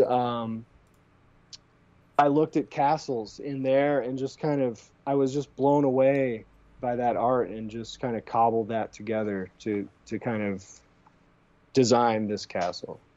I could see that. And, I think what's cool about your style, everybody in here is just doing such a great job. Everybody's just bringing their own unique voice to this. And you do a lot of kind of brushwork rendering, kind of like some realistic anatomy, but also you got that dynamic foreshortening where you need it, and to make things good. It's comic-y, but it's realistic and cartoony. It just strikes that really great balance of all those dynamics. So just honestly, man, just home run, good stuff. Thanks, Raven. Yeah, I appreciate that. I've never heard somebody else talk about my art like that. No, but you being an artist, and by the way, your work is phenomenal in this book. Thank you, brother. And I didn't say it in the beginning, but Chris, I was wowed by your story. And I was taking a look at your work. I was wanting to say, whenever you were posting your preliminary stuff, to the our Facebook group thing, dude, I love your line work, man. I was all the little prelim sketches and character sketches that you were sharing. I was like it's really, really cool. So I really enjoyed it. So and I think y'all did a great job on y'all's story here. So. Yeah, thanks, man. I was saying I was checking out your work earlier a little bit. I've been noticing it since you popped up in the group and everything, and I'm glad we're on this together, because it seems like we're just about the same age. Yeah. And I don't know, it's just, and there's even I feel a kindred sort of spirit in terms of our styles. Right. But and to that point, what Raven was just saying, that's kind of how I like to draw. everything I've ever absorbed and loved just gets distilled into what I consider my style, and it is kind of this blend of realism and sort of cartoony or expressive, kind of stuff. I don't know. It's just what I like, and that's how it comes out. That's awesome, man. It's an awesome gumbo, man. It's a really good. I mean, follow your muse because you're doing good stuff. Right on. Thanks, man. We're gonna, I think, sort of wind down. We're gonna give the folks out there a chance to find you fellas and more of your work. Talk about your upcoming projects with us. Whatever you got in the oven, let people know. Let them know where they can find you online to see more of your work. We're gonna go ahead and start with Chris, and then Johnny, take us home. All right, cool. I'm actually between projects right now. Me and my writer Aaron Walter, we've worked on a bunch of stuff together over the years, including an old webcomic called Zero's Heroes. More recently, we published a trade paperback that I contributed artwork for called A Moral Stingray. I grew about the second half of the series, and that the trade paperback collects the 4 issues of that. And we're currently floating some ideas around a few different fun things and trying to figure out what we're going to do next right now. But you can see more of my artwork at junkgeorgestudio.com, and that's also my Instagram handle as well, junkgeorgestudio, and Facebook as well, just my name, Chris McJunkin. Cool. Nice. Thank you. How about you, John? Yeah, I'm in the midst of wrapping up an indie comic, tentatively called Old Soul, and that's sort of a horror, supernatural, kind of slow burn type of story set in the 20s in the South. And that's with a guy that I met through the Cartoonist Kayfabe Ringside Seats group, and it's a cool comic. We've been working on it for a while. I have all the pages drawn. Now I just need to do the cover, and I'm going to actually letter and color it now. So that's in the pipeline. I just finished 2 3-page stories that are going to be in Darkest Image 2, which is like fanthology. It's a fanzine, basically, similar to this. All about, it's kind of spun out of Image Grand Design. And so this is a nonprofit thing, like all proceeds go to charity, which is cool. But actually, I should say that there's a little dragon cameo in one of these 3-pagers. Cool. So you guys will probably be seeing more of that. And, I've got plans for a Kickstarter, hopefully before this year is out. I haven't launched my own Kickstarter, but I've been kind of building up to it and doing the research. So that's going to be a sci-fi fantasy sort of epic. And beyond that, there's always something going on. So you can find me online, on Instagram, all over the place, just simply at Johnny Golden Art. Facebook, Instagram, Twitter, which I don't really use very much. And I have a link tree, which I think is also just link tree Johnny Golden Art. And that's a good place to kind of check in and see what new stuff I'm adding. Nice. Cool. Sounds like a lot. There's a lot of stuff going on. It's good stuff. So, well, thanks a lot for joining us, guys. And Chris, it was wonderful working with you. Yeah. I want to say I had a lot of fun on this. I really appreciate y'all making this this great opportunity. It has been a really, really just continually awesome experience. So let's thank y'all so much. It's been great. So. Yeah, gentlemen, both of you really did absolutely fantastic jobs. Not that James Purcell so much, but everyone else. I'm a hack. I'm a horrible hack. Yeah, dead people. It was all a dream. Get out of here. But everyone else, fantastic work. And again, really, it's just to say that this did just start as just a forum post. Jim's just suggestion. Hey, we should do a fanzine called Super Freaks. And I even remember I was like, nah, we don't need that. Fan work, ugh. What's it going to be? This thing came together, and I'm blown away. Everyone did such a good job. Thank you for working so hard for nothing. This is all free and for love and for passion. And again, just thank you guys so much, the both of you, Jim a little, for doing such a great job. I mean, honestly, thank you very much. Yeah, I ditto here. Really appreciate you guys jumping on. Like Raven said, this was going to be like a little 200 issue kind of self-published thing, and you guys brought your A game, and because of everybody did their best work, it was something that Eric recognized, and we were able to publish it through Image, and it definitely wouldn't have gotten there without, the artists, just killing it. And it's just amazing to me. I didn't expect this. I didn't expect to see, the amazing artwork come rolling in. And when it did, I was shocked, even more shocked when Eric was like, I want to print this. So, I mean, it's all because of you guys. Right on. Yeah. Thanks for having us. Thanks for having me on the show, guys. It's kind of surreal because I've listened to your podcast so much that I feel like I know you. And yeah, we've chatted online and in social media, so it's like there's a rapport there. But this is really cool, and really appreciate everything that you guys have done to organize this. Awesome. Well, thanks, guys. Awesome. Thanks.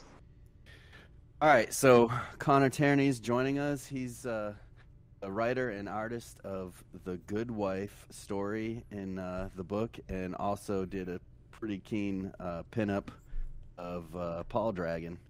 Welcome, Connor. Oh, well, thanks for inviting me along for the ride on both this episode and the book. It means a lot.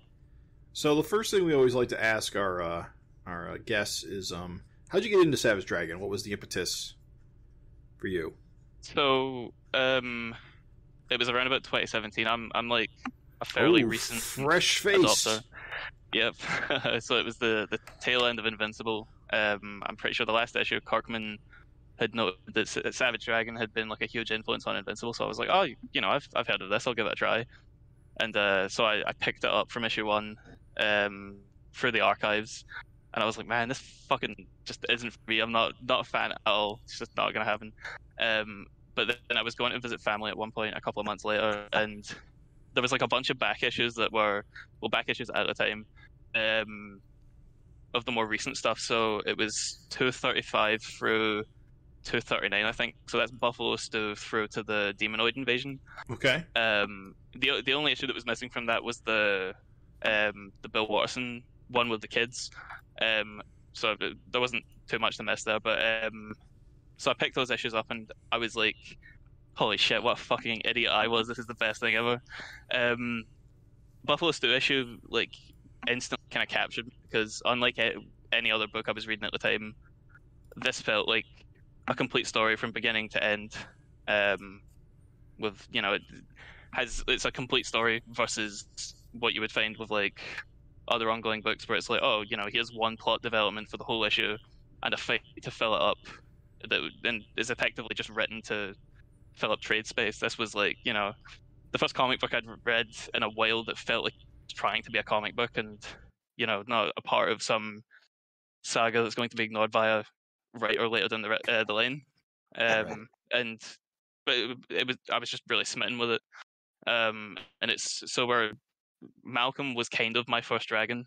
And so that era has always kind of stood out to me as what I like the most about the series. I don't have any of the nostalgia for the 90s stuff because I wasn't even alive back then. I'm 21, so fairly late on. But it's really fascinating to get a perspective from someone who's coming in this late and is this young, because you don't see a lot of young Savage Dragon fans. I mean, I feel like a young Savage Dragon fan because I started reading it in the 2000s, but that was 20 years ago now. So yeah, no, it's wild, isn't it? Crazy to think that Eric's been doing this, way longer than I've even been on this earth. But mad respect to him for it. I think your strip is so awesome. Like, it's one of my favorites in the book. You. And I think a lot of what you said, it kind of makes it as good as it is because you don't have a lot of the nostalgia, so that you focused more on the recent stuff, and I love that because I feel like your 5 pages of story really distill like the past 5 years of Savage Dragon, like every awesome thing about Savage Dragon in the Malcolm years kind of distilled into this 5-pager with Maxine and everything. It's just really well done. Thanks very much. I really appreciate it. It's actually more impressive than that because it's actually 4 pages. Right. Right. Actually, you're right. 5 points. Yeah, no. It came to me kind of like quickly. I knew immediately that I wanted to do something with Maxine just because she's such a fucking oddity of a character, but she's so great at the same time. We've seen her, in doing some superheroics in the past, but I was like, wouldn't it be funny if the Vicious Circle are scheming and she just bursts through with like, just like a shirt and like panties with a maple leaf on it. My hope was that some like hardcore 90s Image fan who had dropped off, the second that Dragon stopped being a cop, comes back and is like, oh, Savage Dragon, like, I like that. Dragon's a cop on this cover, I'm going to buy that. And he opens to this page. And he's like, what the fuck is this shit? Like, that would make my year. But it just seems like a foregone conclusion. But as you said, like, it summarizes pretty much everything I love about the book. The ultra violence, just the insanity of it. And of course, you can't end a Maxine story with some form of innuendo, or in Malcolm's case, an innuendo. And I had to show my mum that, and before it came a lengthy kind of preamble about, oh no, this is how the book works, this is what it's about, but I had to throw to it and stick to the gun. So yeah. I also had to explain this to my mother. So thanks for that. I could have gone further, but it's a good thing for everyone that I didn't. What's so funny, Connor, is that all right, the minute we're talking submissions, the very first thing in my mind was, before I did my pieces, I was like, you know what I ought to do? I was like, I ought to do some fucked up sex shit. Yeah, I'm almost surprised that you didn't. I mean, I'm really surprised you didn't. Well, the funny thing is that, like, I was like, yeah, that'll teach him. Yeah, I'll do something even crazier than what Eric would do. And then, like, I started thinking about it, and I was like, no, because if I do this, I was like, this could be some of the other people submitting might, like, really. I've been involved where people are like, oh, now I can't show this to anyone I love, and I'm like, oh well, I feel bad, right? And then I flipped to your submission, or like when you put your submission up, I was fucking dying because I was like, oh my god, he just fucking went there. This is so funny. Do you know the thing was, I, not in like a bad way, right? But I was like, at least only like a few people are gonna see this. And it's like, I don't do shit like this. Like my main squeeze, the book that I do, Kid Eastwood, is largely, it's very Dragon inspired. But I don't go near any sort of sex stuff with it. So I was like, fuck it, I'll put this in. This will be my one goal. It'll be pretty funny. But I swear to God, the second, so I finished the first page of this initially, and it was similar sort of vibe, like Maxine smashing for a wall, but it was a front on angle, and I wasn't like super pleased with it. But Raven, you put your first page in, and I was like, God fucking damn it, I'm throwing this shit out. I need to start again. It was that I'm still like, I'm flipping through.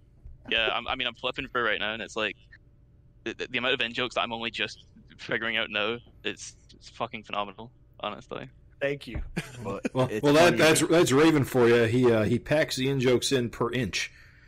Yeah, definitely. It's funny because, like you said, I didn't think this would be much more than 200 issues, maybe printed just for our own kind of amusement for the FINcast. Mm-hmm. And so, I absolutely loved your story. And then it was like, oh yeah, it's going through Image, and it's like, all right, I gotta. It's like, yeah, I got my 2 kids. They're gonna want to see, the comic. So I showed my wife, and I'm like, here, just take a look at this. Let me see what you think. I was like, I gotta maybe take this page out or something for the kids. And she looked at it. She's like, what? I don't get it. And I'm like, what do you mean? She's like, she's giving him a massage. I'm like, yes, she's giving him a massage. We're gonna stick to that. Yeah. So my kids just kind of glossed right over it and didn't even really understand what was going on. Just a massage. So. Yeah, she has super strength. She's giving him a really deep muscle massage. Yeah, exactly. It's true. I didn't even think she would still have the super strength there. So that's like ultra super pegging. That's a free episode title for you. But no, like, yeah, no, my jaw hit the fucking floor because it's like a small press indie guy. I've been trying to like weasel my way into the main book somehow. Hope that if I keep bugging Eric enough, he'll send a script my way, or block me or whatever. But this was like, holy shit, fucking completely surreal. And he gave you the 2 thumbs up too. Yeah, that's it. Yeah, so there's hope for the old boy yet. I just want to say this. Here's the thing. I'm throwing it out here right now. I would love to see anything extra that you feel like blessing Savage Dragon with. Because, I'm such a huge fan of Kid Eastwood, and we'll get into it. But I'm such a huge fan of Kid Eastwood anyway. But like Craig said, for you to distill so much fucking energy, action, comedy into 4 pages, bro, Connor, anything else you want to do Savage Dragon related, please. It would be a gift. We would love it. No, it would be an honor for me. I'm happy to do it in any capacity. Yeah, no, that's true. Yeah, gotta stay in these good graces. Yeah, but it's true though. You put in these little things like the photo kind of, the St. Michael's Hospital, even just nailing in 4 pages all the characters. It was so cool, and I love that you used all the Vicious Circle guys of late, which, again, the older crowd would probably push for the more nostalgic characters, and it's great seeing these guys reused. Yeah. Thanks. Yeah, no, I was referencing 249 quite a lot for it. I included I think you guys were joking about the new Mako having a Punisher shirt.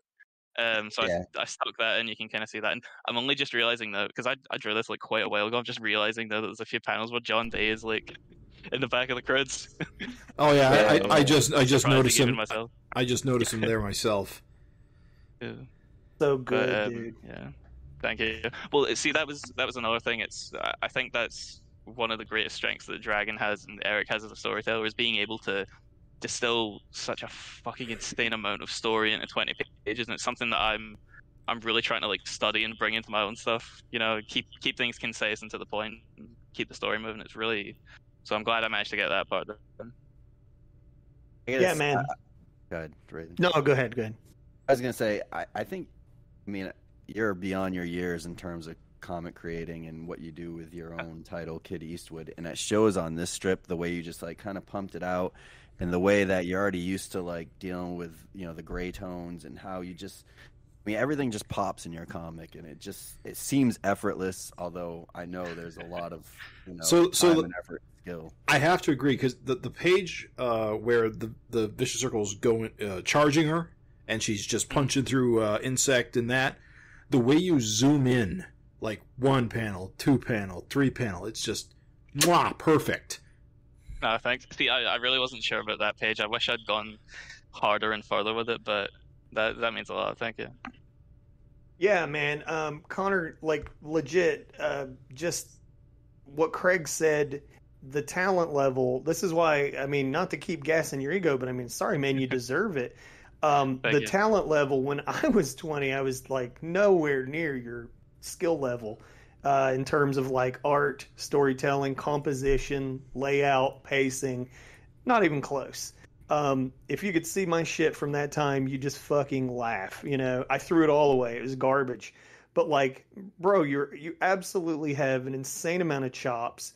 The hand lettering on the sound effects, just the pacing on jokes and stuff. Fantastic work. Honest to goodness, I think you definitely got a bright future ahead of you, brother. No, thanks very much, man. I really, really appreciate that. Means a we're ton. We're not going to let you off we're not going to let you off here without gassing you up about this pinup too. I love this. Paul Dragon pinup. Holy shit, Bronze Man, baby. Yeah, is that motherfucker tough to draw. You did that in a couple of days, though, didn't you? Because I remember I needed an extra space to fill. Right, not to suck my dick, but I did it in a couple of hours. Because I'm pretty sure someone had dropped out or something like that, and I remember having said, because I was like, whatever I can put in, I will. And so I knocked that one out. But I'm real happy with how it turned out. I was just glad because, Paul Dragon doesn't show up anywhere else. There's a lot of characters. Angel, I don't think shows up anywhere else, and she's in your strip.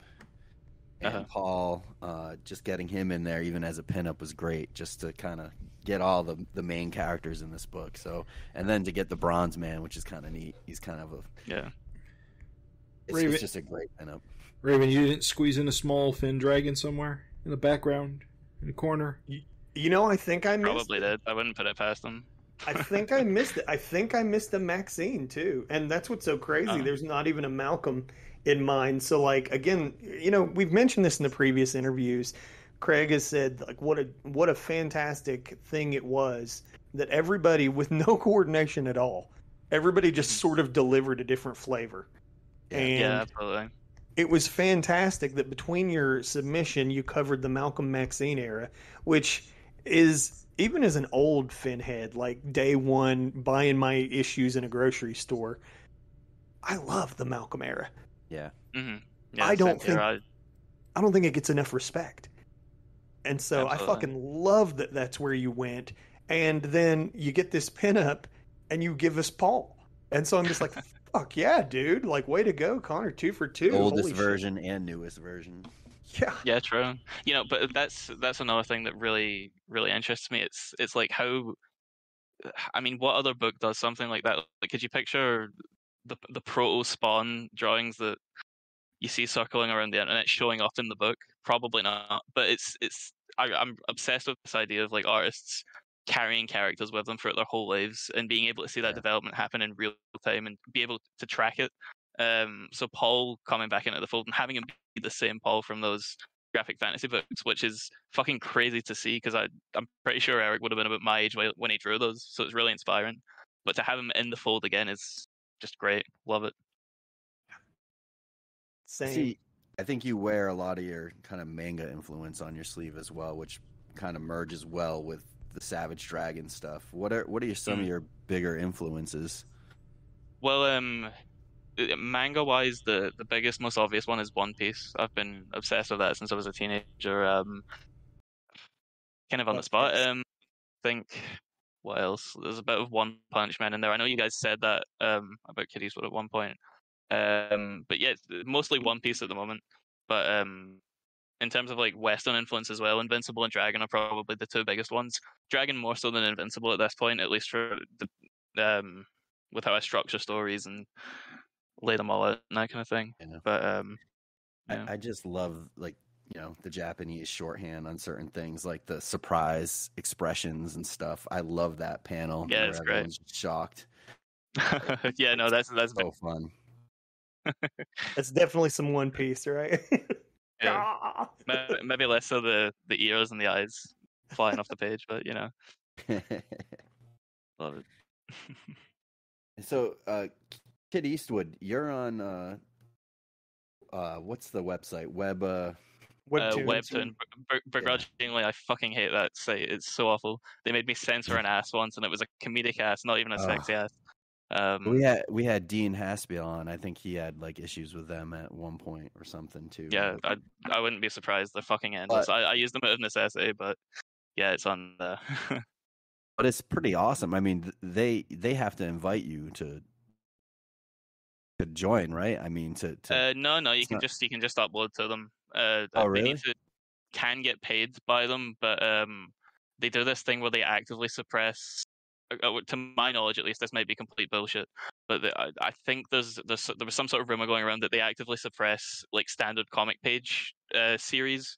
So I upload full pages, whereas their format is it's one panel at a time and you scroll down. But I can't get behind it. It would completely fuck my layouts up. But yeah, so I all 11 issues of the miniseries that I just finished are up there, free to read completely. So if you go into Webtoon and type in Kid Eastwood, you'll find it. But yeah, and you're gonna come out with this. You've got individual print copies that you sell. You've got the first collection. I'm sure you're coming out with a second collection soon, right? Yeah, absolutely. So I'm in the process of phasing out single issues just because it's not cost effective from where I'm sitting, but right. It's an 11-issue miniseries that I split in half. So the first volume is issues 1 to 6, and then the second volume, which is issues 7 through 11 is just coming out like this week. So it'll be out by the time this is out. But one of the issues in it, the 10th issue, ended up being 135 pages long on its own. So, and there's a cheeky cameo from the good old folks at Raven's Dojo. So Beautiful. fans can look for something there. But yeah, so that. Those are available on Etsy. If you type Kid Eastwood in Etsy, you'll find them. Yeah. But yeah, plenty of Savage Dragon inspired goodness there. I love my first collection. Absolutely. I'm gonna just take this moment to jump in and say I highly recommend Kid Eastwood to any Savage Dragon fan, to any Invincible fan. If you're a fan of Raven's Dojo, if you're a fan of One Punch Man, and yet it is still above and beyond all those things, definitely like its own thing and super fresh. And I was just shocked. Yeah, how great it was. I mean, absolutely fantastic. And, like Craig said, the trade is fantastic. It's just a wonderful little thing. I mean, just, again, you're shockingly pro already. And so be proud of it. People need to check it out. I really mean it. I think they would. Any Finhead would love it. I really appreciate that. Thanks. Yeah, well, so I'm kind of in the background working on the next miniseries, which is just a direct continuation of this one. So I'm hoping to build something of a buffer. So in the next, half year, hopefully there'll be more for people to read. But yeah, it's very, very much inspired by my love of books like Dragon.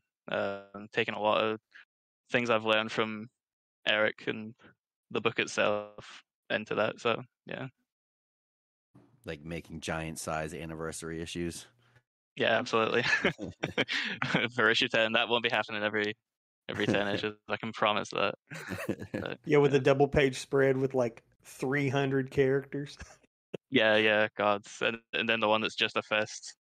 Which I was hoping to try and beat out Eric and Ryan Otley, but they're printed in A5 size, which is like standard manga size, so it's not even fucking close. But the attempt was made. You'll get there. I do like the size of the trade collections though, and that manga digest kind of format is really nice. Thanks very much. I have an affinity for small books that way, so it seems like the best way to go. Is there anything in particular, we talked a lot about Kid Eastwood and your projects and stuff. Is there anything we're missing that you want to make sure you put on people's radar? Like make sure they know where to find you, where to, pick up your work. Is there anything we didn't cover?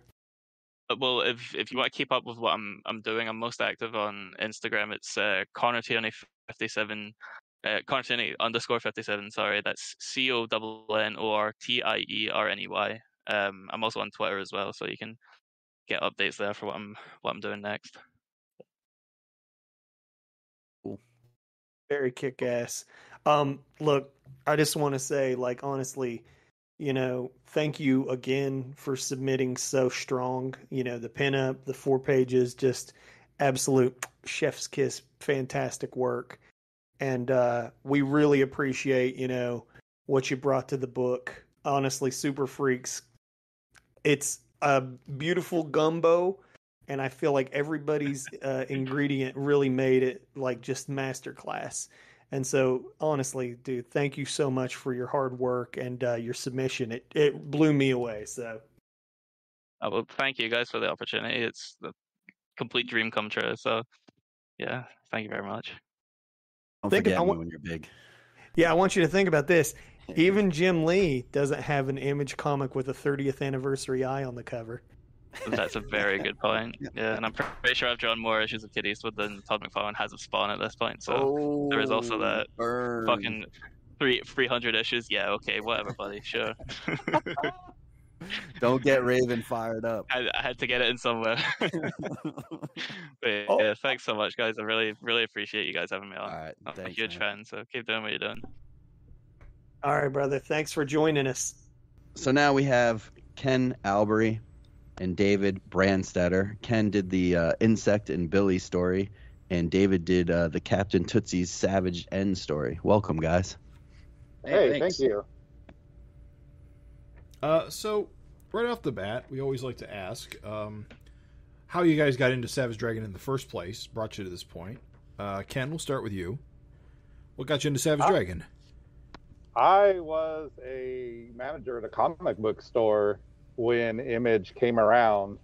So I was in charge of ordering the Image books, and of course I ordered and bought them all, and honestly didn't really think any of the first ones were all that great. I mean, I loved having them for the newness that Image represented, but the only one that I really looked forward to was Dragon.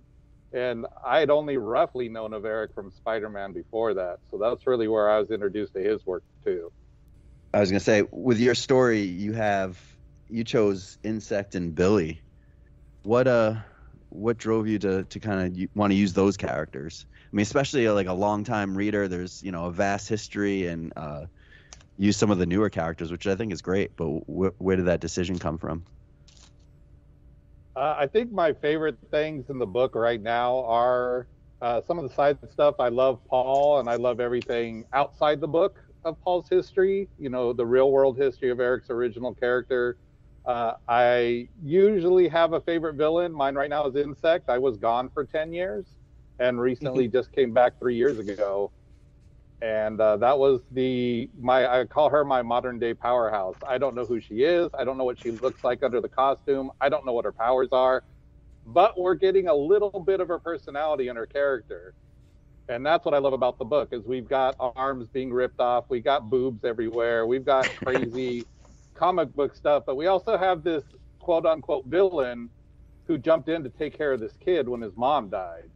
That's good stuff. And that's what I love about the book. So I'm drawn to her right now. A little bit mad at Connor for killing her in his story, but we still get along. So yeah, that's really neat. You are also one of the only people I think that created their own original villain for their story. No, I didn't. No? She is gender swapped. If you go back to see now, I'm catching up with 10 years of stories. The Solar Man storyline. There is a character that is exactly her, but he's male, and I don't know what his name is. Huh. But that's really the generic design that I swiped. That's why if you look where she appears, it says Larson brand face wipes in my art. That's because it has the if you say it out loud, face wipes. It's where I'm saying that I swipe a bunch of stuff from Eric in there. Oh, that's so awesome. Huh. Well, that's a character I've completely forgotten about. Yeah, I don't remember that character. So is a character that's just in the background? Yeah, I have, because you guys, I just moved, so everything's being packed and unpacked. But when I find it, I'll post it up on the FINcast page to show who I stole her from. And I have to believe the FAO is on purpose, like Fin Addicts Online, right? That's an homage, even though you call it Freak Apprehension Offices, but I've got to imagine you did that on purpose. I appreciate that you caught that. We, way back in the FAO days, we used to do a telephone comic where we'd each do 3 pages unseen and hand it off to the next guy. And part of the joke was that we would put the acronym for everything. I remember Chris McJunkin did like a flower van, and it was called Flowers Are Ours, and stuff like this. This, speaking of McJunkin, one of the very first stories he and I did together, maybe 20 years ago now, was a story with my characters that took place in a fast food place. So it was very similar of what happens when superheroes get hungry. So this is a kind of a tip of the hat to him as well. I'm not sure if he realizes that or not. Nice. See, that's why we do these interviews, because that kind of stuff would be completely lost. Awesome. My mind is still blown with the Larson brand face swipes. That is so cool. Yeah. I kind of struggle a little bit sometimes with anatomy and putting characters in the environment and backgrounds and drawing well. So yeah, I had Eric's stuff and was flipping through it quite a bit while I drew these pages. No, the cartooning is full of life, man, and I love the choice to, you chose Billy, an insect, and again, Billy, you're selling him as a kid. He just wants his little, he wants his fish sticks and his milk, Nah, man, it's solid. I definitely think that there's good stuff going on for sure. I appreciate that. That's high praise, man. When I saw everybody else's stuff, I started to panic a little bit. I'm not going to lie. You're fine. You're fine. You're just fine. Don't forget the toy. That speaks volumes. Real parents understand. Oh yeah, we do.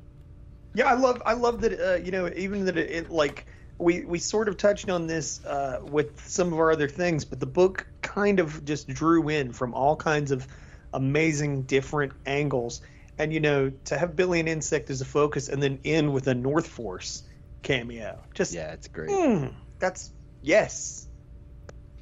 And Yeah. I love how the story could have taken place within regular continuity at any point, because it's it's not including the other characters, so who's to say they didn't go out for like a quick spin to the West Coast or whatever. But it just works so well with what's going on in the story now. Yeah, I mean, assuming that they got back from space, I think it worked just fine. They are in missions in deep space right now. That's true. So, David, we should probably ask you the same question. How'd you get into Savage Dragon? Spider-Man. Nice. Yeah. I got 344 on the stands, and just as I was getting into it, like, this is the greatest thing ever. Then Eric left the book. And then I found, the Spider-Man books later. Like issue. The adjective list. Yeah. So I found those later. I was like, okay, these are great.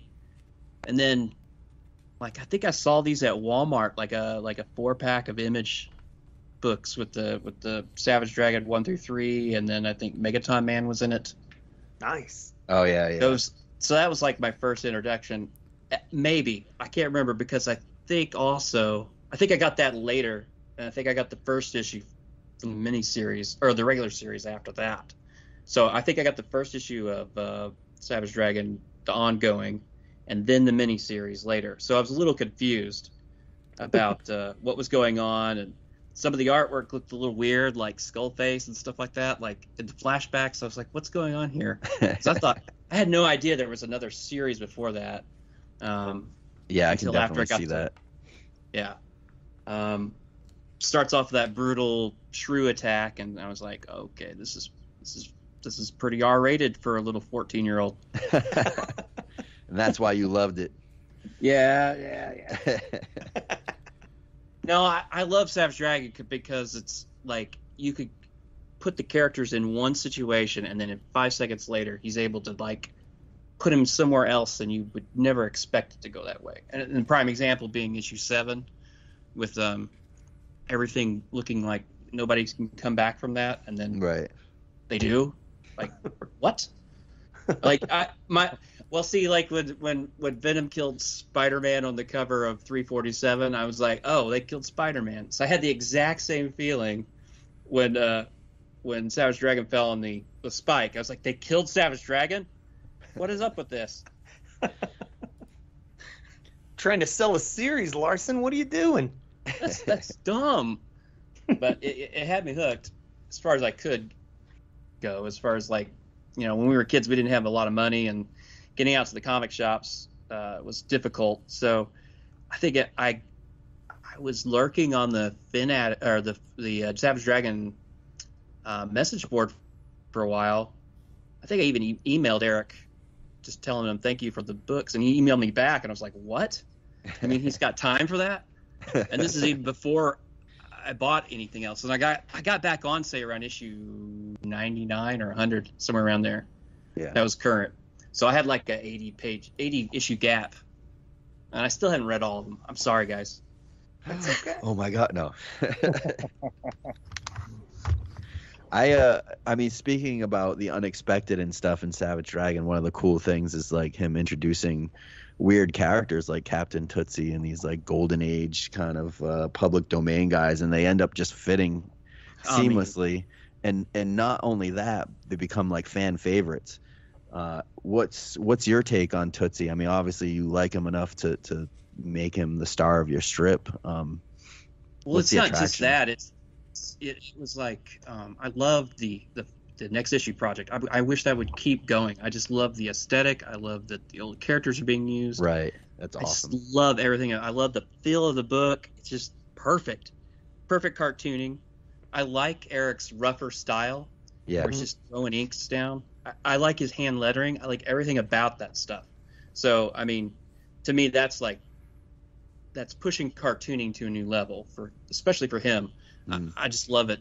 His storytelling ability is just all there in its rawest form, and I really enjoy that. So, like, but I just wanted to keep doing that stuff myself, and I kind of thought, well, I'd like to do some kind of Golden Age story. And then I saw the Captain Tootsie.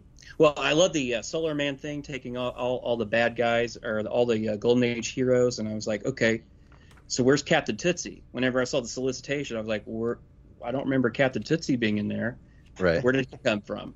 And so I was like, well, how did he get there? Like, if he's like late to the party, like, why was he late? And I started thinking about all that stuff, and I was like, okay, I'm gonna just like write a little story. So I was like, I sent it to Gavin, like just sketching it out, and he's like, yeah, that's pretty cool, man. And then I waited on it for a year, because these things are, I get maybe one book done a year at best. Yeah. And it's been 5 or 6 years between my regular stuff, so it's like I'm really slow.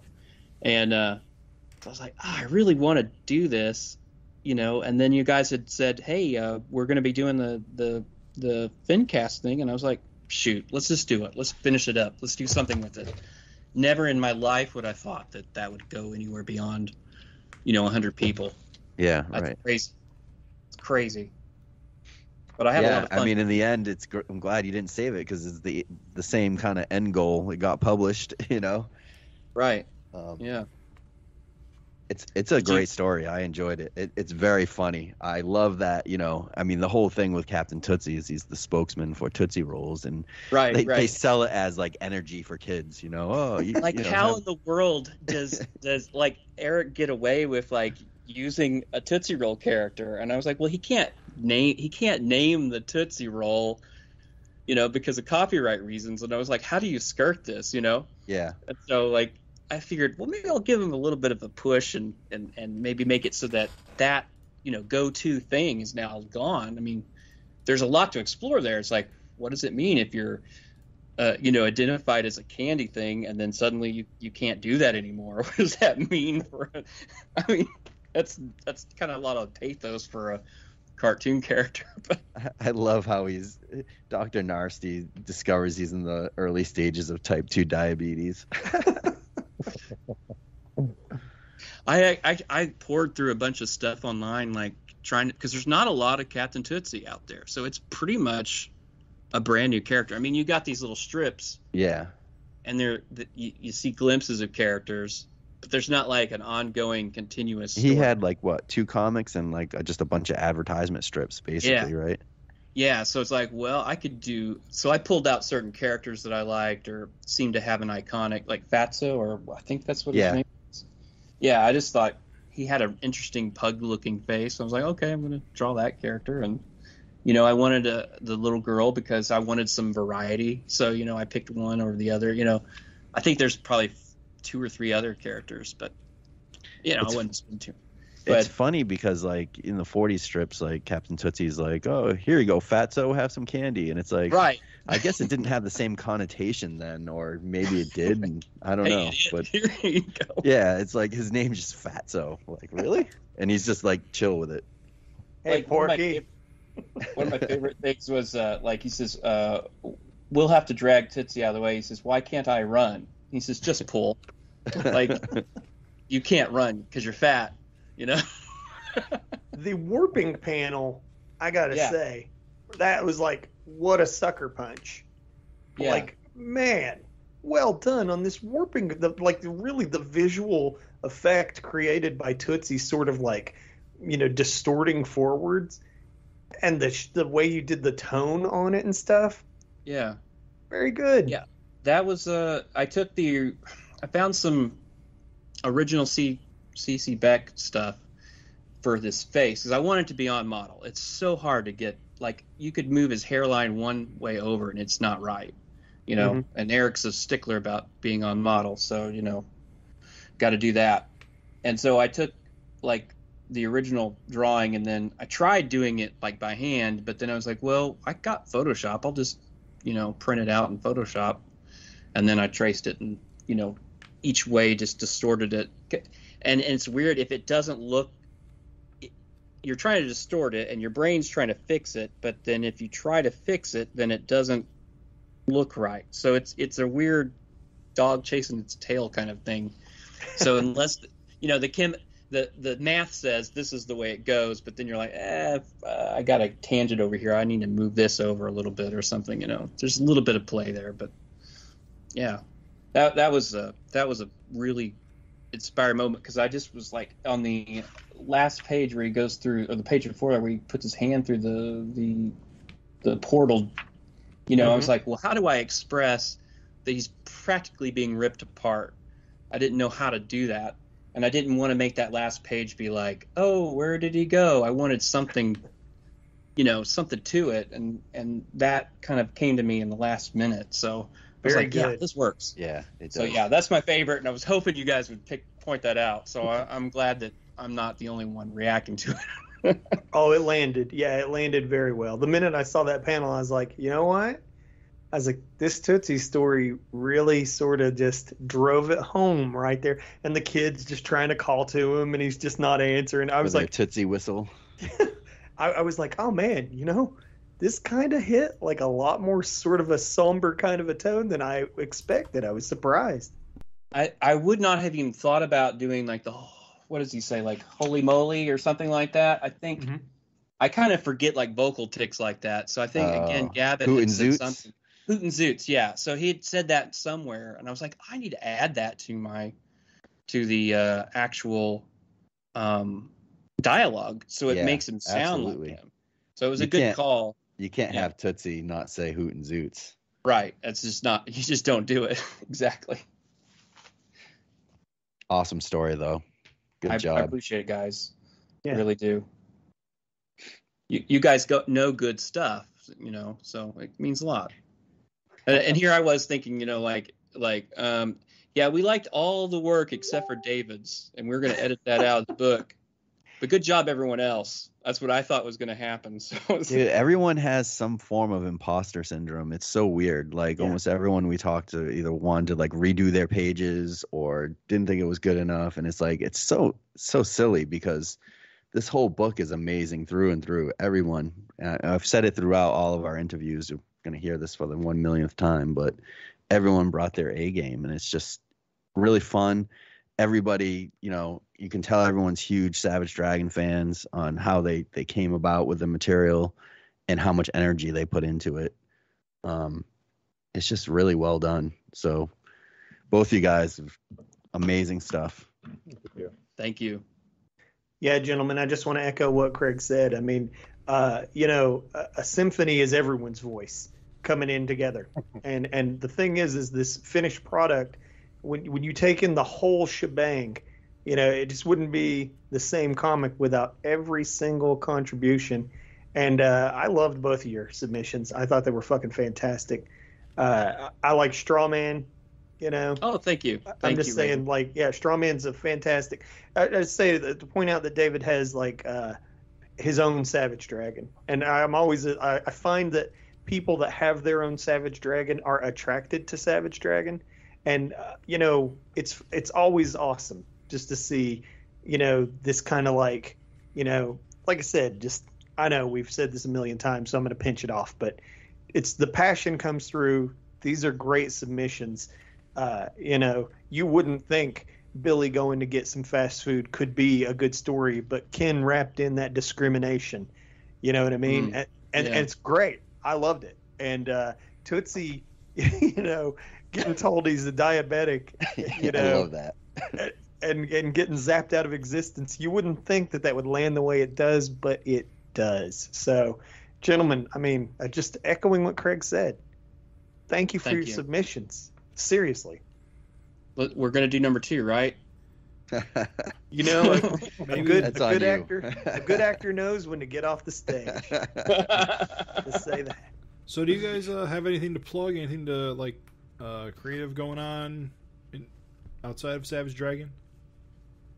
Well, I've been working on Horace and Buggy, which is my like all ages kid book, and I'm really just getting into the whole cartoony aspect of it. Whereas like Dragon is more, just like brutal, like stuff. This is more on the other end of things, just like calmer but I love the aspect of cartooning itself, and then I like the idea of like inspiring kids. So I'm kind of going in more of that vein. Even though Straw Man has been my bread and butter for years, I do feel like it's nice to get a change of scenery and try different things. And my vocabulary as a cartoonist is really changing, which is pretty cool. I know that, Raven, he does a lot of the dojo stuff, and you don't get to that style level just by like staying in your zone all the time. You got to try new things and you got to keep at it for a while, and it just kind of naturally morphs. So, this is just another way of me trying to find my avenue. And I'm getting more comfortable with my style, which has always kind of plagued me. I don't know about you, Raven, but that's... You just never settle. I mean, it never concrete. It's never, it is never concrete is what I'm trying to say. Everything's liquid forever. And you sent me some print comics, and I got to read the young adult stuff right after reading that Strawman comic, and I was just like, wow, he's got two different gears going here, and that's great. I mean, I don't think I could change gears from Strawman's kind of like more of an adult introspective kind of a character, like definitely more mature, and then like here's this like young adult stuff, and like I was like, this is cool that David can like switch it up like this. Yeah, like one of the things that I was trying to do a graphic design illustration business for a while, and one of the things that I would try to do is like I would emulate everybody's style. Like if I wanted to do photorealistic, or somebody wanted to whatever, so I would have to like really work on like finding that line work or developing that bounce to the the cartoony stuff. So it kind of makes you a master of none but a jack of many. And the full quote is better than a master of one. Oh. So never forget that the quote. The quote was shortened to change the meaning to a bad effect, but the full quote is jack of all trades, master of none, but better than a master of one. Oh, wow. That's good. I humbly bow in your direction, Raven. What about you, Ken? What you got? What you got you want to throw out there and get in front of the eyes of the people?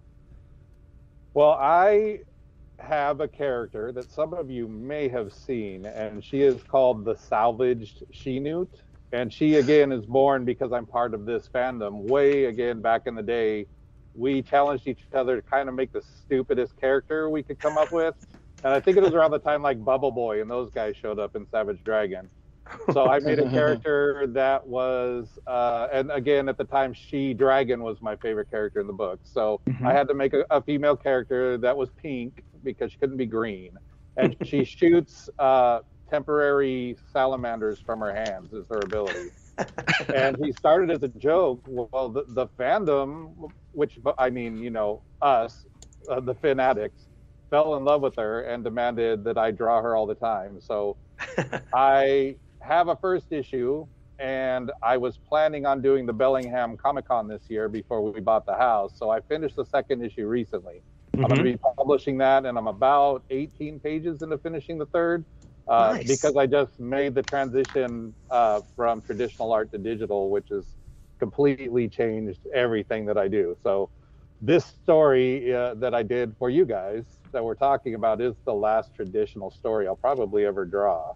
Whoa, cool. Yeah. So everything is going digital. So you can just Google She-Newt. I mean, it's not a common thing. You can find it, or my name. I put my Instagram. You guys printed my Instagram address in the book, so I'm going to put that together. I mean, I'm going to be mailing it out to you guys, of course, once I get copies in my hand, and I do it for fun. I have a lot of improving to do as well. So that's it. I'm just drawing because I love it. I love to tell the stories. I love the story that I did. I'm looking at it while we're talking, and I was at first, like I said, panicked that my art was probably the weakest in the book. And at this point, I don't think it's that weak. And I don't think I did a bad job. And I'm super proud of the story. And listening to you guys kind of pick up on what I put in there, it makes me feel great. And while I have the floor, I've said to you guys online, but thank you guys. This was a lot of work on your part, and I hope that everyone appreciates everything you put in, the thing that you made happen, because every last one of us in this book had that moment where you sent that message that said, hey, I sent these to Eric, here's what's going to happen. And, behind the scenes, we're messaging each other saying, what? Are you sitting down? Is this really happening? What's going on? And, for a lot of people like me, I'm an amateur comic. I draw my comics for myself. I print them at home. This is beyond anything I would have hoped for. I have a story in an actual Image comic. And that's because you guys put in the work for the FINcast. We listened to the FINcast. We love the FINcast. We wanted to support the FINcast and you guys. So thank you. Yeah. And take it for what it is. We all did this as a work of love for you guys. Yeah, absolutely. It's so sweet because, honestly, you guys all volunteered to do this not thinking, like, was said earlier, it was going to be much more than maybe 100 or 200 copies out there. So no one expected this to be what it was, and everyone went into it giving such a huge effort. So for as much work that we put into it, it wouldn't be anything without the work that you guys provided. So herding cats. Yeah. That's right here. So good. Jim, you did all that, didn't you? Telling everyone to get their stuff in. I helped, but it was mostly Craig. Okay. All right. Well, Craig is. Craig's a real champion. Definitely. He keeps us in order too. So yeah, on task. We need those, Craig. We need those people in our lives. That makes up for my lack of artistic ability. Don't let him fool you, folks. You'll hear his segment. He does good. Well, thanks for coming on, guys. It was absolutely great to hear from you, and we really appreciate your contribution to the book, and really excited about seeing it out in the world today. Yeah, thanks for joining us. Yeah, thank you guys. It really means a lot to me. I'm a big fan, and it was super fun to participate. Awesome. Catch you later, Bill and Ted. Be excellent to each other, guys. All right, so now we have Simon Mallette St-Pierre. He's contributing to the book with his Candyman 2 story and his Carl Cosmic strip. He's also done a bunch of backups in Savage Dragon. One was the Average Dragon with the cool character Virgil, and then the Mr. Glum story that he had. Welcome. Thanks, guys. I appreciate it. Thanks for having me. So when we start here, we like to kick off with just asking a general question of how did you get into Savage Dragon? What was the impetus for your fandom?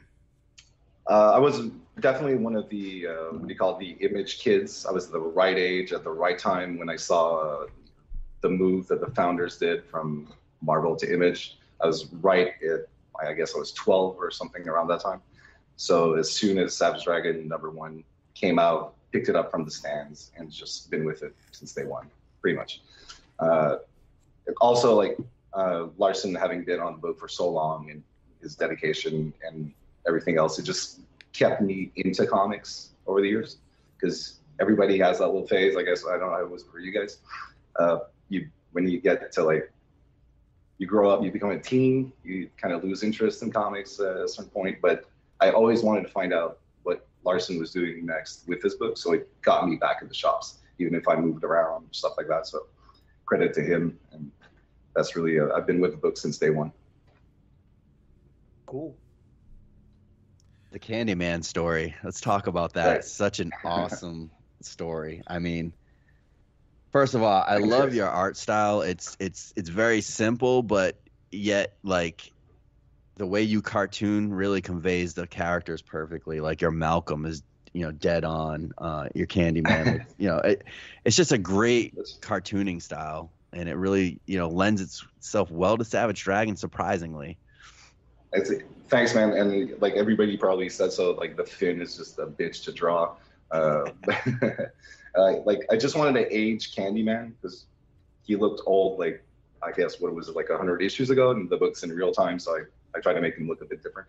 And his costume being like super colorful in the actual book, I had to like figure it out like in black and white what I could do with that. I don't know for the rest of the guys. I appreciate the comments, but I think the fact that we kind of did it as fans, knowing this was going to be like something for the FINcast, kind of made us go a bit looser with everything else. I know that if you told me this would have been published by Image or really like sponsored by Eric, I kind of would. It would take more time. Like maybe I would draw an actual background in that scene. You know what I mean? I don't know how it is for you guys that draw, but sometimes like my napkin drawings in a bar have more emotion than my final like printed books. So that's kind of the vibe that I get from what people have contributed so far. Well, sorry, Jim. I've actually like seen the final product actually at all. So I'm gonna pick it up in comic shops tomorrow for the first time. Oh, nice. That's right. You didn't want comp copies. I didn't want comps, man. I want to just like try to generate some. I don't know. Like it was like I'm gonna see like the full package tomorrow directly at the shop. I forgot about that. Yeah, that's crazy. I don't mean to brag, but like when you see this, when you see this bad boy in print, you are gonna flip, because as beautiful as it was watching these digital submissions roll in, a lot of these took a whole different life. When they hit the finished printed page. Obviously, reduction sharpens things up. Right. And so when we're viewing these, they're filling our giant monitors, 4K, 8K, bigger than they would ever be printed. And then you get this little 6-inch by 10-inch print in your hands, and this art just looks razor sharp. Man, you're talking about your style being loose. I mirror what prints. It's perfect, dude. Especially when you look at the last page of your strip, and you're telling me that you wish you would have put more into it. I mean, geez. No, that last page. Well, at least I got to trace that one, but that's the one that took like hours to do. No, exactly. It's gonna be like a good. I'm gonna be surprised by it when I see it tomorrow. Just I've seen bits and pieces of what everybody else has done. It's good. As you said, Raven, it's gonna be nice to see like the whole thing, like a finished product. I'm excited for it. The thing I love about these kind of short stories, and you have to make them very you're doing a Savage Dragon story. So there's got to be some action, there's got to be some comedy, and you've got to tie it up within 4 or 5 pages. And that's hard to do. And you did it in 4 pages. You got a punch thrown in there. So you got the action, and then you tied it up with such a great finish to that just kind of, it was mind blowing, I didn't know where this was going. I'm not known for the action pages really, so I'm glad to hear it. But hopefully people will like it. It's a nice blend of so many different styles and everything. Yeah, with the surprise page flip and getting to that scene at the end though, it's probably one of the more satisfying endings of all the stories. I mean, I loved them all, but I really enjoyed the ending to your story. That's going to be for like most of the stories in there. It's like very much like for the fans, right. That my last page, that story is completely out of context if you haven't read the book at all. So we'll see how that turns out.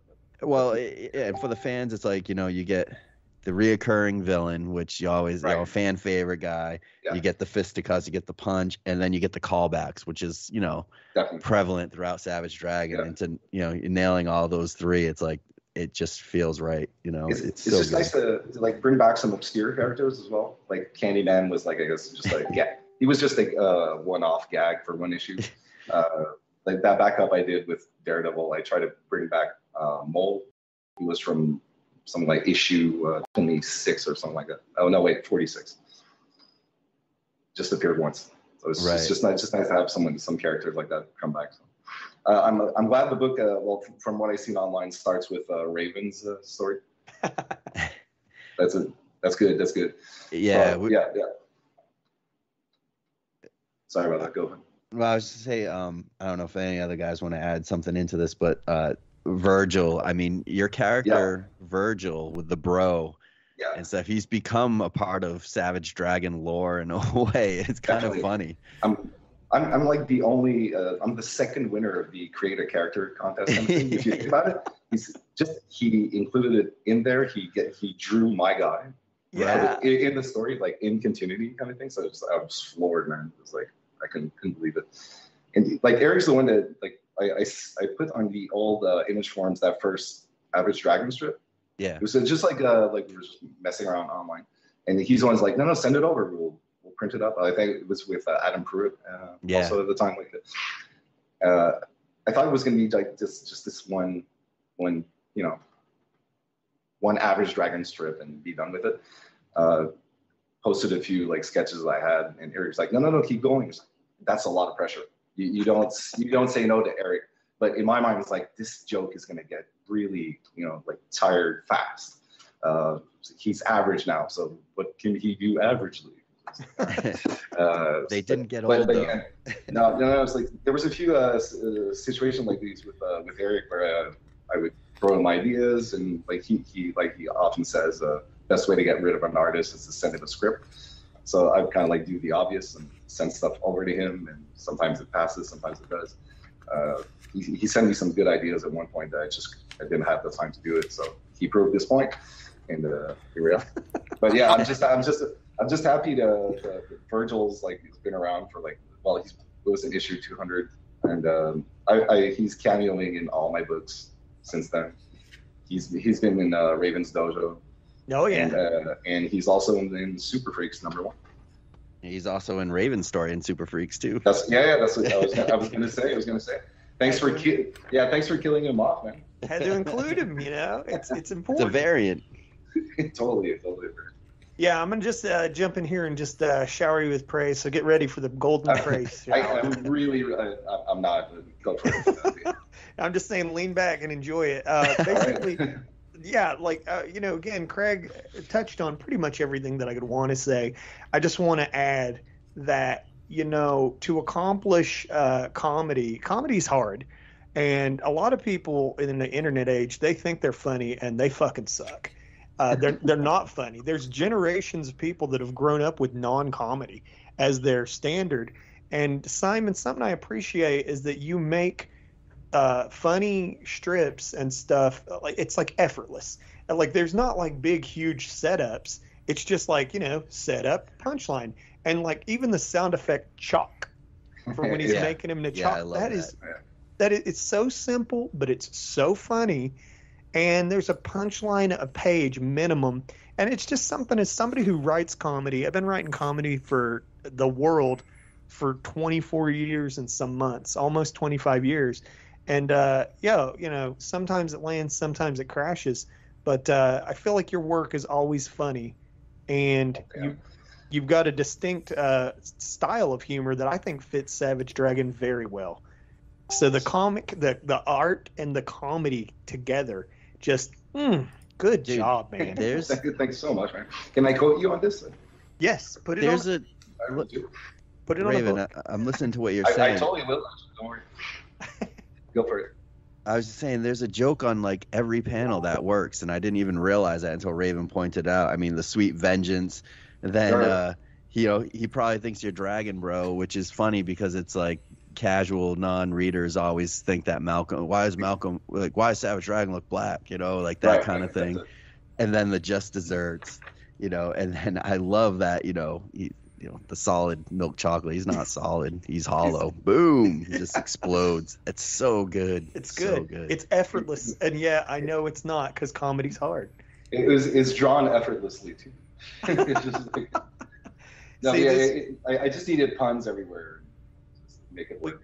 We got a self-depreciating type here, folks. Don't let him. Not at all. No. Don't let him fool you. He's great. I appreciate it. But when you guys started this thing, I just thought I would like inspire like the other guys by actually like doing it super fast. So like get the ball rolling. And again, not like self-deprecating or whatever, but be like, if it could get somebody to be like, oh, I could do something like that too, motivate people to get the page going. It would have been a shame if we only had like 3 guys ended up like doing just a few stories or whatever. So we got this big volume now apparently coming out tomorrow. To your credit, I mean, you were like one of the first or second in there. I think you and Connor were like up front, and I wasn't sure at that point like how much we were gonna get. I've echoed this a couple of times that Raven was like, "Look, man, like this isn't a paid gig. Like, it might be people are going to flake out. It might be difficult. Definitely. And to have those first kind of 2 in there solidified, like, hey guys, like, these are in, these guys are done. Like, you got to step up. That helped, I think, just get people energized. And then not only did you do the one strip, you also included your Carl Cosmic one pager, which I freaking love. I love Carl Cosmic, and I love the gag on that. I thought I could draw that one better than I did. It's actually like he's super hard to capture. I guess the way like him and I guess Eric and Andy. I don't want to mispronounce his name. Is it Kuhn? Yeah, that's it. The way they draw the guy. I just can't do it the way they do. I thought it was going to be easier than it was. That's one thing that was one that I submitted to Eric. I just never got a response from. But so it's just like found a way to put it in there. I think it's funny as hell. Yeah. But again, no disrespect to Eric, by the way, because I know sometimes like he's a busy guy, so it's not.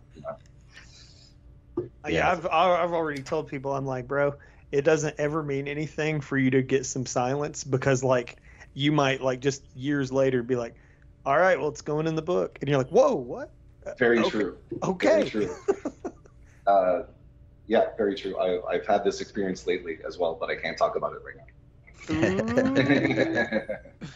But it is sometimes hard to do like a 1-page like gag strip and stuff like that, and we definitely needed them to help space out the stories so that they fell right. So I was very appreciative that you were able to, on top of doing a complete 4-pager, you gave us another strip, which is equally amazing. I'm just glad you guys took it, man. It's cool. I also just want to say, since there was a bit of open space, let me jump in it. Yeah. It's cool to have, we did a book by the fans for the fans, but it's cool to have so many regular contributors to Savage Dragon jump in here, and volunteer their time.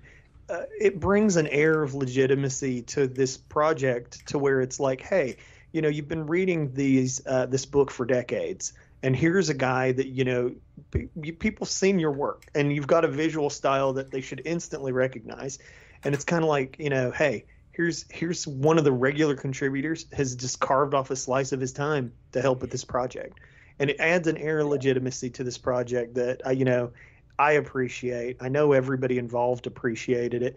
It's cool for you to jump in there and volunteer your time this way. I mean, again, we really appreciate it. Likewise, man. It's just that like we jumped on the opportunity, but you hit the nail on the head there. It's how do you say it? Because it's actual fans doing it, you get really this legitimate book. It's it's an actual there's labor of love there. That's the result of this book, definitely. It's come up in our conversations with some of the other contributors, but they said that they feel like Savage Dragon has just such a talent pool in the fan base. And I think one of the reasons why that is because I've always called Eric like a cartoonist's cartoonist. Right.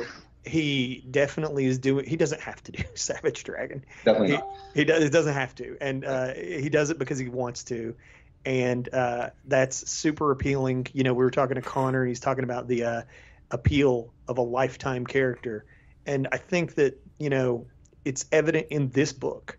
Like this book, the talent that we have compiled in this book, it's like, hey, if this was like some other book's fan project, there'd probably be some shitty Sonic OC level characters in there, just really like low quality. Savage Dragon has a fan base that can put together a book that's like professional caliber.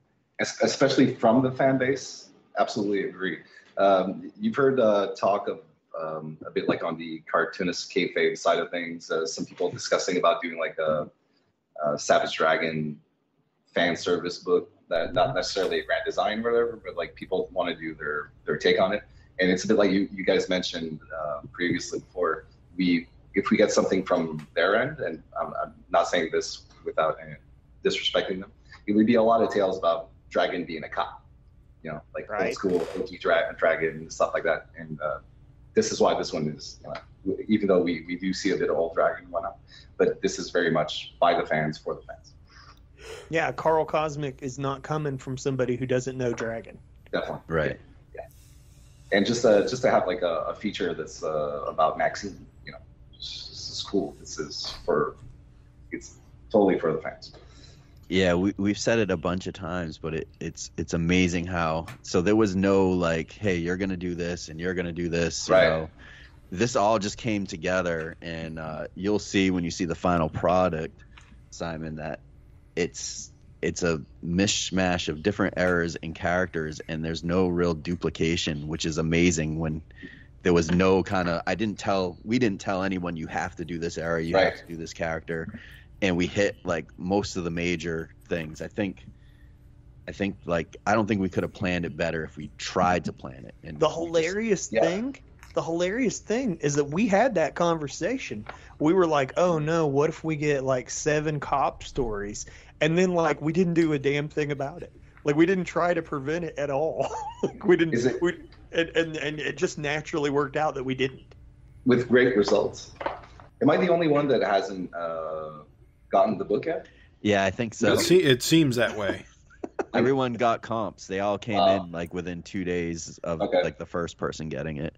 I think even the pinup guys have gotten their issues. You should have just got the comps, dude. I should have gotten the comps, man.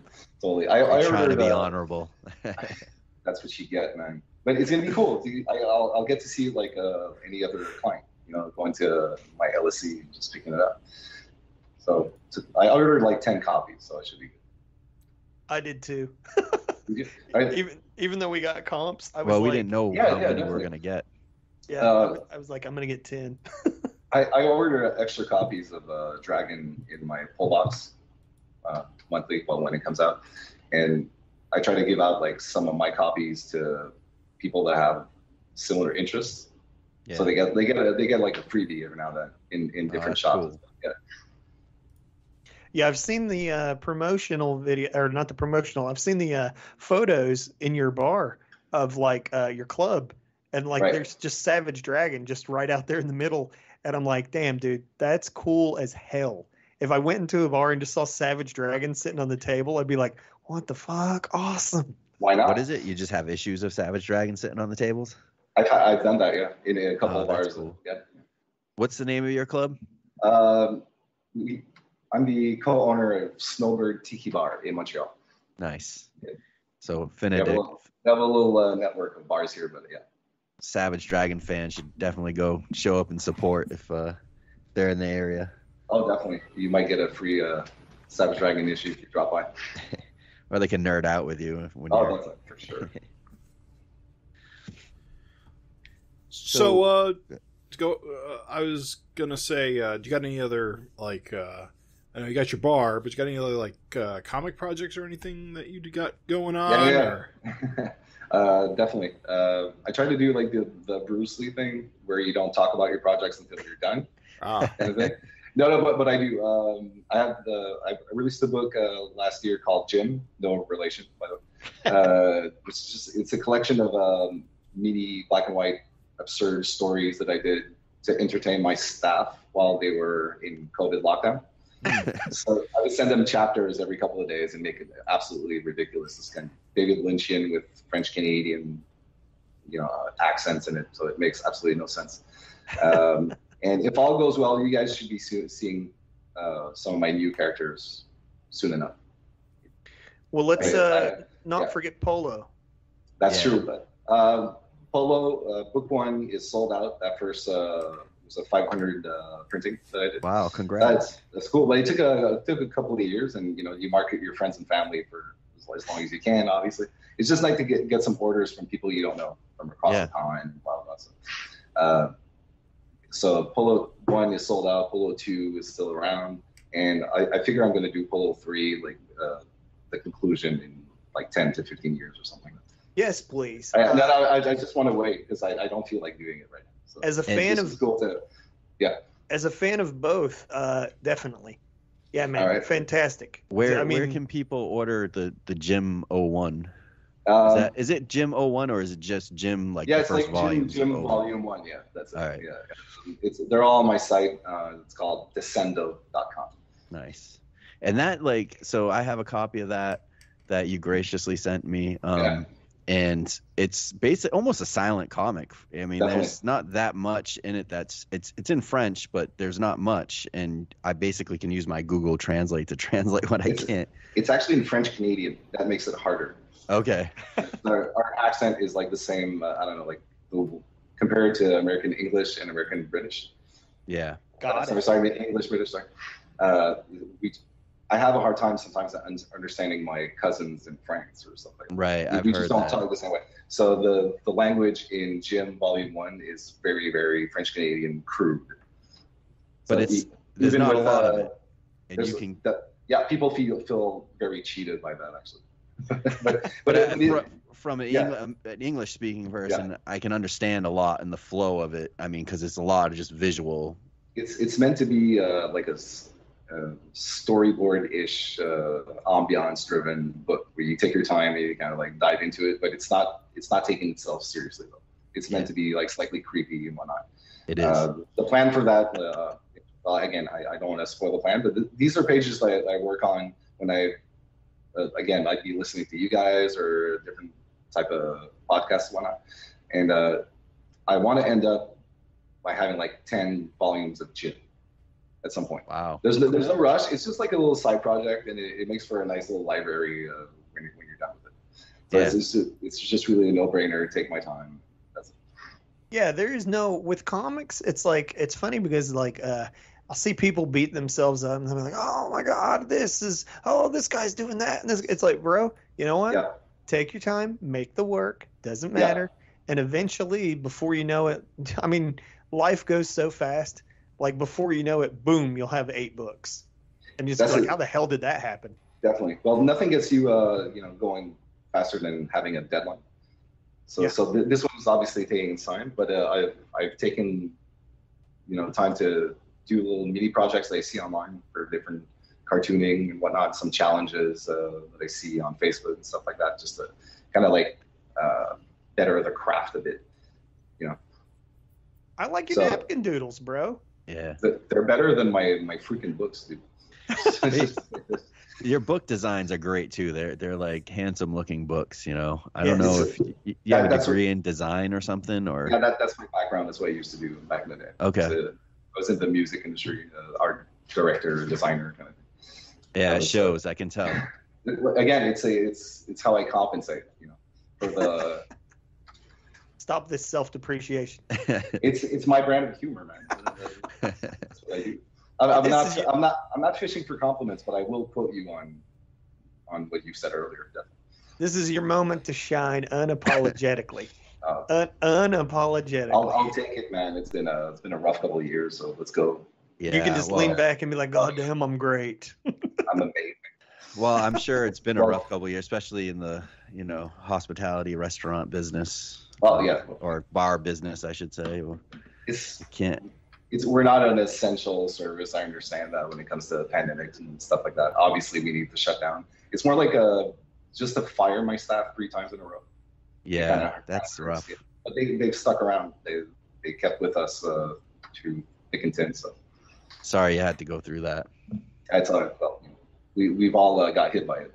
Well, I just want to say again, it has been a really fantastic experience.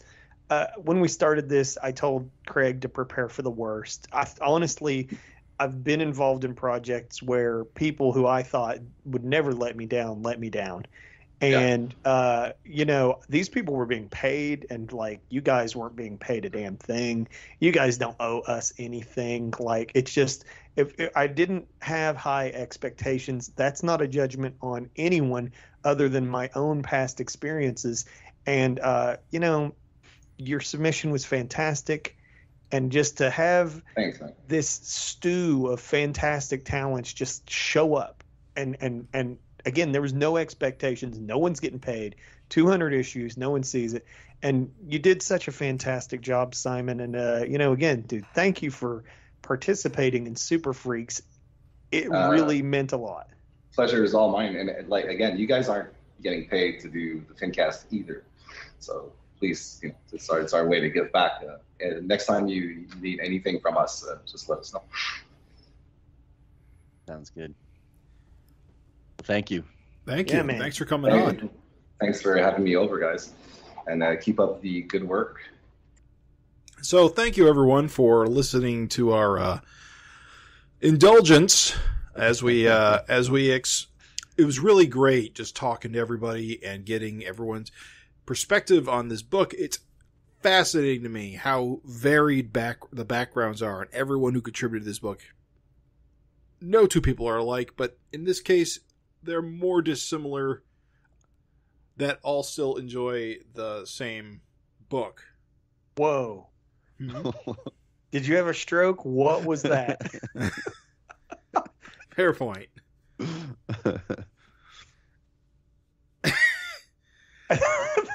I think you're saying the Savage Dragon's the tie that binds, huh? Yeah. There we go. That's what I'm saying.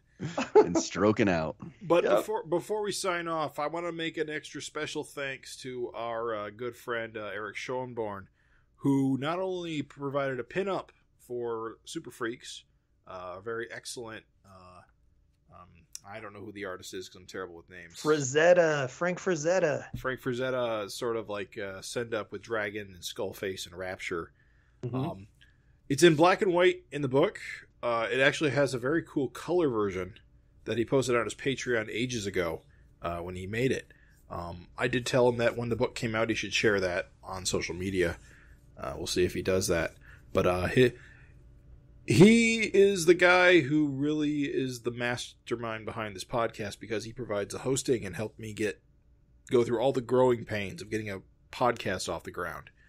Without him, I don't think this would have ever come about. So, thank you, Eric. You are, as always, the secret fourth host. Yeah, when you type savagefincast.com and you notice that it only redirects you to the Gutter Trash Network, that is because that is the man who has made this thing stay propped up and exist. And he podcasts himself. He has a movie review podcast. Currently, they're covering, I believe, Friday the 13th movie. So if you're into movie podcasts, it might be worth checking out.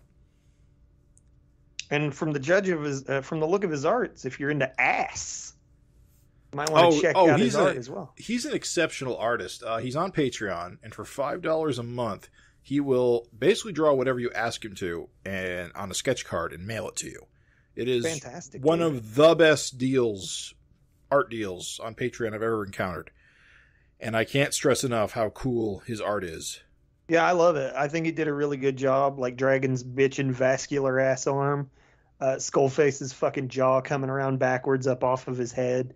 Again, Rapture's huge caboose right up in your face, Frazetta style, all thick and juicy. I love those hams. You did a great job, Eric. And so that's it, I think. I think we can put this to bed. And that was the Savage FINcast, and this was Super Freaks. See you on the funny book stands. See ya. Thanks for listening. Shake it down now.